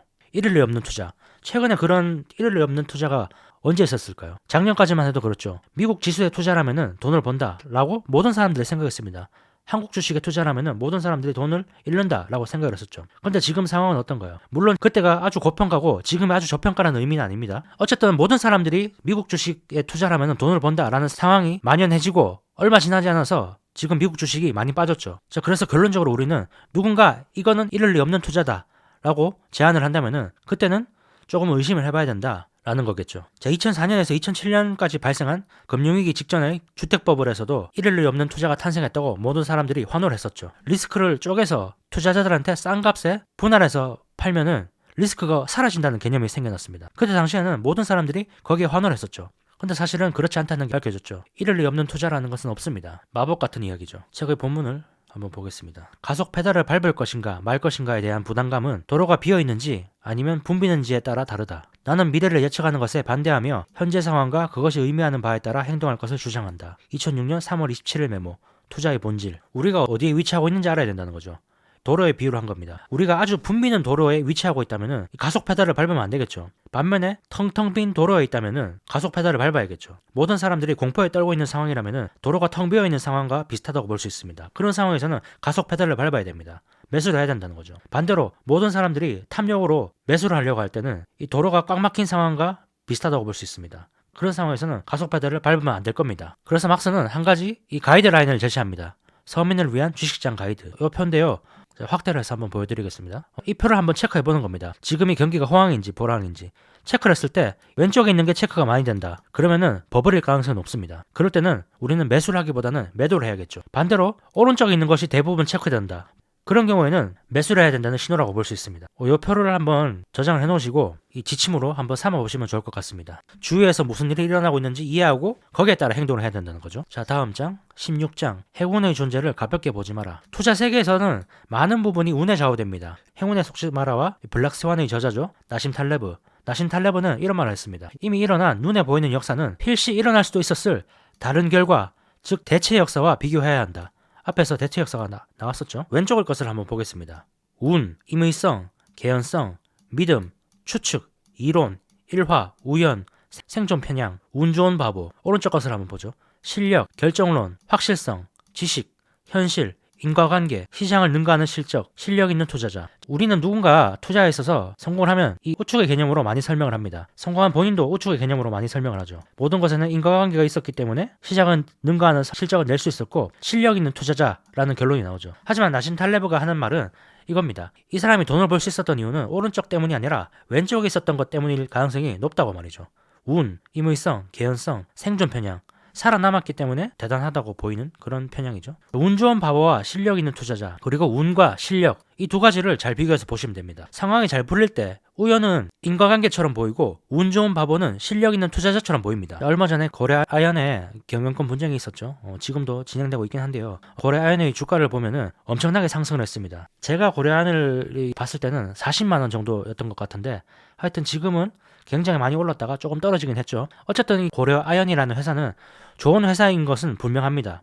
근데 그 회사가 좋은 회사인 것은 분명하고 그 회사가 내재 가치보다 싸다는 것은 인정을 하지만은 그 가격이 언제 가치에 갖다 붙을지, 주가 상승이 언제 일어날지는 아무도 예상할 수 없었죠. 근데 그런 상황에서 이 경영권 분쟁이 생기면서 주가가 상승을 한 겁니다. 자, 이런 경우에 우리는 실력 있는 투자자가 아니라 운이 좋았던 것 뿐이라는 거죠. 우리는 고려아연이 좋은 회사라고 생각해서 투자를 했는데 그 이유와는 다른 이유로 올라갔기 때문이죠. 시장에는 운이라는 게 엄청나게 작용을 한다는 거죠. 이런 운이 많이 작용을 하기 때문에 투자자들은 종종 있지도 않은 공적으로 인정을 받습니다. 어떤 그런 운이 좋은 한 번의 사건으로 큰 성공을 이루면은 모든 사람들이 그 사람이 실력 있는 투자자라고 생각을 하기 때문이죠. 그 사람이 진짜 실력 있는지 없는지를 확인하기 위해서는 연달아서 계속 성공을 하는지를 확인해야 되겠죠. 자, 그렇다면은 운이 좋게 끝났지만 매우 불확실했던 결정에 이 결정 당사자는 얼마만큼의 공로를 인정받아야 할까요? 운이 좋은 결과에 대해서는 공로를 인정하면 안 되겠죠. 만약에 어떤 사람이 이 아주 더운 도시죠, 마이애미에 스키 리조트를 건설하겠다고 결정을 내렸다고 가정을 해보죠. 근데 그로부터 석 달 뒤에 아주 한파가 찾아오고 눈보라가 와서 눈이 쌓였다고 가정을 해보겠습니다. 바보 같은 결정이었지만은 운이 좋아서 성공을 했죠. 이걸 좋은 결정이라고 할 수 있을까요? 당연히 그렇지 않겠죠. 좋은 결정이라는 것은 미래를 알 수 없는 상황에서 그 순간 상황에 맞게 하는 게 좋은 결정입니다. 마이애미의 스키장을 결정하는 것은 아주 바보 같은 짓이었죠. 그 상황에서는 판단력 부족으로 볼 수 있습니다. 거기에 대해서는 공로를 인정해주면 안 되겠죠. 부당거래라는 영화를 보셨는지 모르겠는데 거기에 보면은 진범이라고 예상하던 사람이 죽어버리는 바람에 대신 범인 역할을 할 사람을 섭외를 해서 감옥에 집어넣습니다. 그리고 그 사람이 감옥에서 죽어버리죠. 그 사건으로 인해서 이 범인 대역을 집어넣은 그 형사들은 승진을 하게 되죠. 근데 나중에 밝혀진 것은 사실은 이 대역이라고 집어넣은 그 사람이 실제 범인이었다는 게 밝혀집니다. 이 형사들은 바보 같은 행동을 했지만은 운이 좋아서 좋은 결과를 맞이했죠. 여기에는 공로가 있을까요? 이런 결과에는 공로가 없다는 겁니다. 운이라는 게 왜 운입니까? 잘 일어나지 않기 때문에 운이죠. 그런 식으로 투자를 해서는 안 된다는 거죠. 우리는 미래를 알 수 없는 상황에서 내가 지금 어디 있는지 위치를 파악하고 그 순간에 맞는 결정을 내려야겠죠. 자, 다음 장은 방어적으로 투자하라 입니다. 한 번씩 친구들이 이 막스한테 투자 자문을 구한다고 합니다. 그러면 막스가 첫 번째로 물어보는 질문은 이거라고 하는데요. 돈을 버는 것과 손실을 피하는 것 중 무엇이 더 중요한가? 이렇게 물어보면 항상 대답이 같다고 합니다. 그야 둘 다지. 문제는 이 두 가지가 동시에 잡을 수 없다는 거죠. 이 적당한 균형을 이루는 것이 필수적입니다. 이 사이먼 라머라는 박사가 있는데 이 박사는 이렇게 말했습니다. 테니스라는 스포츠에서 이 프로들은 승자의 게임을 한다고 합니다. 득점을 많이 하는 선수가 경기에서 우승한다는 거죠. 프로 선수들은 실수를 많이 하지 않기 때문에 대부분의 공을 다 받아칩니다. 그렇기 때문에 어떤 특별한 플레이를 해서 득점을 하도록 해야지 이긴다는 거죠. 반대로 아마추어 테니스는 그와 반대로 패자의 게임이라고 얘기를 합니다. 아마추어들은 프로들보다 공을 다루는 솜씨가 많이 부족하기 때문에 어떻게든 공을 받아 넘기기만 하면 된다는 거죠. 상대방이 공을 받아 넘기지 못할 때까지, 상대방이 실수할 때까지만 내가 공을 받아 넘기면 이길 확률이 올라간다는 거죠. 아마추어 테니스 경기에서는 상대방의 실수로 경기에서 이깁니다. 이 막스는 이 패자의 게임, 손실 회피 전략, 이 바로 본인이 추구하는 전략이라고 얘기를 하고 있습니다. 주식시장에서는 이 아마추어 테니스 경기처럼 해야 된다는 거죠. 주식시장에서 공격적으로 득점을 추구하는 투자자는 수익을 올리지 못하고 대신에 점수를 잃지 않으려고 노력하는 투자자가 살아남을 거라고 얘기를 하는 거죠. 축구에도 그런 얘기가 있지 않나요? 이 공격을 잘하는 팀의 게임은 재밌지만, 즉 득점을 잘하는 팀은 인기가 있지만 수비를 잘하는 팀은 우승을 한다. 이런 비슷한 말이 있었던 것 같은데 어쨌든 요점은 그거겠죠. 공격성이라는 것이 이 도움이 되긴 하지만 장기적으로는 별로 도움이 되지 않는다는 거죠. 우리는 단기간의 성공이 아니라 지속적인 성과를 내려고 노력을 해야 됩니다. 그게 프로와 아마추어의 차이죠. 이 골프라는 스포츠가 그렇죠. 이 골프라는 스포츠를 보면은 18홀이라고 했을 때 한 홀 정도는 누군가가 아마추어가 이 타이거 우즈를 이길 수도 있죠. 근데 18홀까지 가면은 타이거 우즈가 압승을 할 겁니다. 투자도 그렇습니다. 한 번의 우연으로 누군가가 엄청난 수익을 올릴 수가 있습니다. 근데 그것을 10년, 20년을 놓고 보면은 워렌 버핏을 이기는 사람들은 거의 없죠. 그래서 오코트리는 방어 투자를 선호합니다. 여러분들은 무엇이 중요하시죠? 많은 득점을 하는 건가요? 아니면 상대방이 득점하지 못하도록 막는 건가요? 투자로 치면은 상승 종목을 노리는 것인가요? 하락 종목을 피하는 것인가요? 그 사이가 되겠죠. 자, 하워드 막스는 방어적인 투자를 선호하는 것은 확실하지만 이 공격과 방어 중에서 뭐가 올바르다라고 단언할 수는 없습니다. 투자자의 특징을 고려해서 스스로가 결정해야 될 문제죠. 그렇다면 투자에 있어서 공격은 뭘까요? 공격은 수익을 추구하기 위해 높은 리스크를 채택하는 게 바로 공격입니다. 방어는 뭘까요? 잘못된 일을 하지 않는 게 방어입니다. 공격적인 전략이 먹혔을 때는 이 결과가 수익이 좋겠지만 전략이 먹히지 않았을 때는 손실 역시 커집니다. 반면에 방어적인 투자를 하는 사람들, 잘못된 일을 하지 않으려고 하는 투자자들은 시장에서 오래 살아남을 수 있죠. 그러면은 수익률은 당연히 누적이 되겠죠. 공격이 좋을까요? 막스가 좋을까요? 막스는 이렇게 말합니다. 하락 종목을 피하기만 하면은 상승 종목은 알아서 잘할 것 이라고 말이죠. 책에 적힌 메모를 한번 보겠습니다. 나는 많은 투자 매니저들의 경력이 홈런을 치는데 실패해서 끝났다고 생각하지 않는다. 그보다는 삼진을 너무 많이 당해서 경기에서 제외된 것이다. 상승 종목이 충분하지 않았기 때문이 아니라 하락 종목이 너무 많았던 것이다. 그럼에도 불구하고 많은 매니저들이 계속해서 홈런을 치기 위해 노력한다. 당신의 전략은 무엇인가? 2023년 9월 5일 메모. 이 경기에서 이기기 위해서는 이 홈런보다는 이 출루율이 더 중요하겠죠. 야구에서. 방망이를 길게 잡고 세게 휘두르면은 업자다가 한 번씩 홈런이 결릴 수는 있지만 삼진 당할 확률도 그만큼 높아집니다. 투자자들, 펀드 매니저들, 이 경력들을 보면은 매우 짧은 경우가 많습니다. 우리가 알고 있는 사람들은 살아남았기 때문에 아주 길지만은 대부분 오래 유지를 못하는 경우가 많다고 막상 얘기를 하는데요. 이 투자라는 게 육체를 쓰지 않는다는 점을 감안하면은 굉장히 이례적이라고 할 수 있죠. 육체를 쓰는 운동 같은 경우에는 몸이 상하기 때문에 어쩔 수 없이 경력이 짧아지지만은 투자자들은 왜 경력이 짧아질까요? 다 홈런을 치려고 하다가 전 재산을 날려버리기 때문이죠. 홈런을 치기 위해서 리스크를 더 많이 감수하고 레버리지를 더 쓰고 이런 식으로 하다 보면은 위기가 왔을 때 전 재산을 다 날려버릴 수 있죠. 그러면은 시장에서 사라지는 겁니다. 그러면은 방어적인 투자에 대해서 조금 더 보겠습니다. 이 방어적인 투자에서 핵심은 안전마진이라는 개념입니다. 안전마진. 오차범위라고도 볼 수 있죠. 안전마진이라는 것은 벤자민 그레이엄이 쓴 현명한 투자자에서 나온 개념이죠. 이 $100의 가치가 있는 자산을 $90에 살 수 있다면 바로 10달러가 안전마진입니다. 그만큼 이 오차범위를 넓게 가지는 거죠. 근데 그 100달러의 가치가 있는 자산을 90달러가 아니라 70달러에 산다면 손실 가능성은 더 줄어들겠죠. 은행도 이렇게 행동을 합니다. 만약에 미래의 상황이 악화된다면 대출금을 상환하게 해주는 그 요인은 무엇인가? 라고 봤을 때 그 대출을 받은 사람이 저축한 돈 또는 다른 자산, 다른 수입원이 있을 경우에 대출 상환 확률이 높아지겠죠. 그런 것들이 안전마진으로 작용을 한다는 거죠. 이 안전마진이라는 개념에 대해서 우리가 이해를 할 수 있어야 됩니다. 이 100달러짜리 지폐를 50달러에 산다는 그 개념을 딱 이해를 할 수 있어야지 이 방어적인 투자, 가치 투자가 가능하다는 거죠. 현명한 투자자라는 책도 제가 소개를 한 영상이 있으니까 그 영상도 한번 보시길 추천드립니다. 저 책의 본문을 같이 한번 보겠습니다. 방어 투자라는 말이 상당히 전문적으로 들릴지 모르지만 이를 쉽게 표현해보면 다음과 같다. 두려움을 가지고 투자하라. 손실 가능성에 대해 걱정하라. 당신이 모르는 무언가가 있음을 걱정하라. 자, 다음 장을 보겠습니다. 18장 보이지 않는 함정을 피하라. 버핏은 이런 말을 했습니다. 투자는 큰 실수를 피하기만 하면 몇 가지만 제대로 하면 된다. 실수의 원인에는 뭐가 있을까요? 첫 번째는 분석적 요인이 있습니다. 분석에서 오는 실수, 즉 지능적인 원인입니다. 보통 정보의 양과 질의 문제로 발생하는 거죠. 정보의 양이 너무 부족하거나 질이 좋지 않아서, 즉 정확하지 않아서 생기는 문제로 인해서 생기는 실수가 첫 번째 분석적 지능적 실수입니다. 두 번째는 심리적 감정적 원인입니다. 탐욕, 공포, 의심의 부재, 시기심, 욕구, 자신의 예지를 과대평가하는 것, 군중심리 이런 것들로 인해서 실수가 발생한다는 거죠. 여기서 중요한 것은 대부분의 실수는 상상력 부족 때문에 발생을 한다는 겁니다.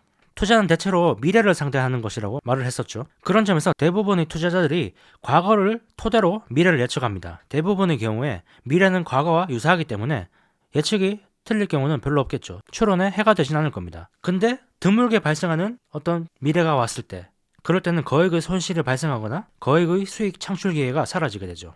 미래가 우리가 생각하는 것보다 더 많은 일이 일어날 수 있다는 것, 그런 상상력이 부족해서 실수가 생긴다는 거죠. 앞서 말한 블랙스완 같은 것을 상상하기가 우리는 어렵다는 겁니다. 그러면 함정을 우리는 피해야 될 텐데 그 첫 단계는 함정을 찾는 거겠죠. 함정이 있는지 없는지 알아야지 함정을 피할 수가 있겠죠. 자, 함정을 어떻게 찾을 수 있을까요? 내용을 한번 보겠습니다. 과도한 자본 가용성은 자본이 가지 말아야 할 곳으로 흘러 들어가게 한다. 자본이 가지 말아야 할 곳으로 가게 되면 안 좋은 일이 생긴다. 자본이 과잉 공급되면 투자자들은 낮은 수익과 좁은 오차범위를 허용하는 것으로 거래를 위한 경쟁을 한다.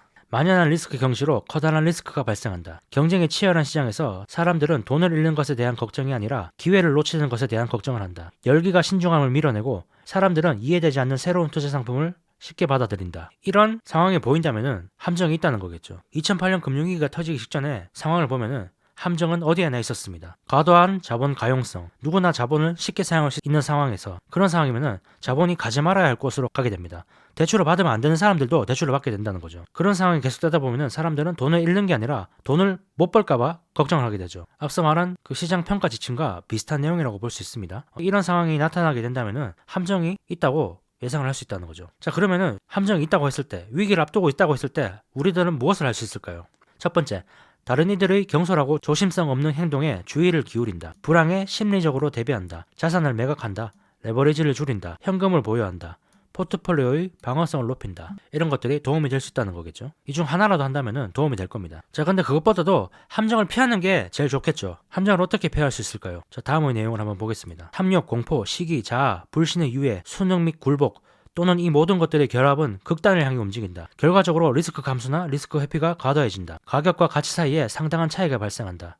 그리고 투자자들은 이 차이를 알아차리지 못한다. 자, 이런 것들이 의미하는 바가 뭘까요? 바로 내재 가치와 다른 가격입니다. 탐욕이 과하든 공포가 과하든 간에 둘 다 내재 가치와 다른 가격을 만듭니다. 탐욕은 내재 가치보다 훨씬 더 비싼 가격을 만들고 공포는 내재 가치보다 훨씬 더 싼 가격을 만들죠. 그런 내재 가치보다 가격이 더 비싼 상황에서는 매수를 하지 않도록 주의를 해야 되고 내재 가치보다 가격이 더 낮은 상황이라면 그런 가격에 팔지 않도록 주의를 해야겠죠. 될 수 있으면 사도록 노력을 해야 될 겁니다.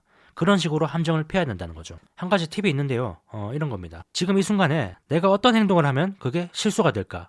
라는 것을 생각을 해보면 되죠. 자, 지금 어떤 게 실수가 될까요? 충분히 매수를 하지 않아서, 경매에 한 번 더 입찰을 하지 않아서, 너무 많은 현금을 보유해서, 충분한 레버리지를 사용하지 않아서, 리스크를 충분히 감수하지 않아서 어떤 시기에 이런 실수가 발생할 수 있었을까요? 2007년 금융위기가 터지기 직전에 이런 생각을 했을 겁니다. 사람들은 충분히 매수하지 않아서 할 것이다 라고 생각을 할 수 있다는 거죠. 사람들이 버블의 구간에서 이렇게 생각을 많이 한다는 겁니다. 버블, 거품, 탐욕. 자, 반대쪽도 한번 보겠습니다. 자, 반대로 2008년에 금융위기가 터지고 나서 시장이 공포에 휩싸였을 때는 사람들은 이런 실수를 할까봐 고민했을 겁니다. 너무 많이 매수한 것, 너무 공격적으로 매수한 것, 입찰을 너무 많이 한 것, 너무 많은 레버리지를 이용한 것, 더 큰 수익을 위해 너무 많은 리스크를 감수한 것, 공포의 구간에서 이런 생각을 많이 할 겁니다. 우리는 반대로 생각을 해야 됩니다. 2007년에는 이런 생각을 해야 되고 2008년에 위기 이후에는 왼쪽에 있는 생각을 많이 해야 된다는 겁니다. 우리는 공포의 구간에서 매수하지 않은 실수를 걱정해야 되고 탐욕의 구간에서는 너무 많이 매수한 실수를 걱정해야 됩니다. 거품의 구간에서 이런 실수를 할까 걱정하는 사람들은 심장 수술을 목전에 둔 사람이 회사에 좀 더 다녔어야 되는데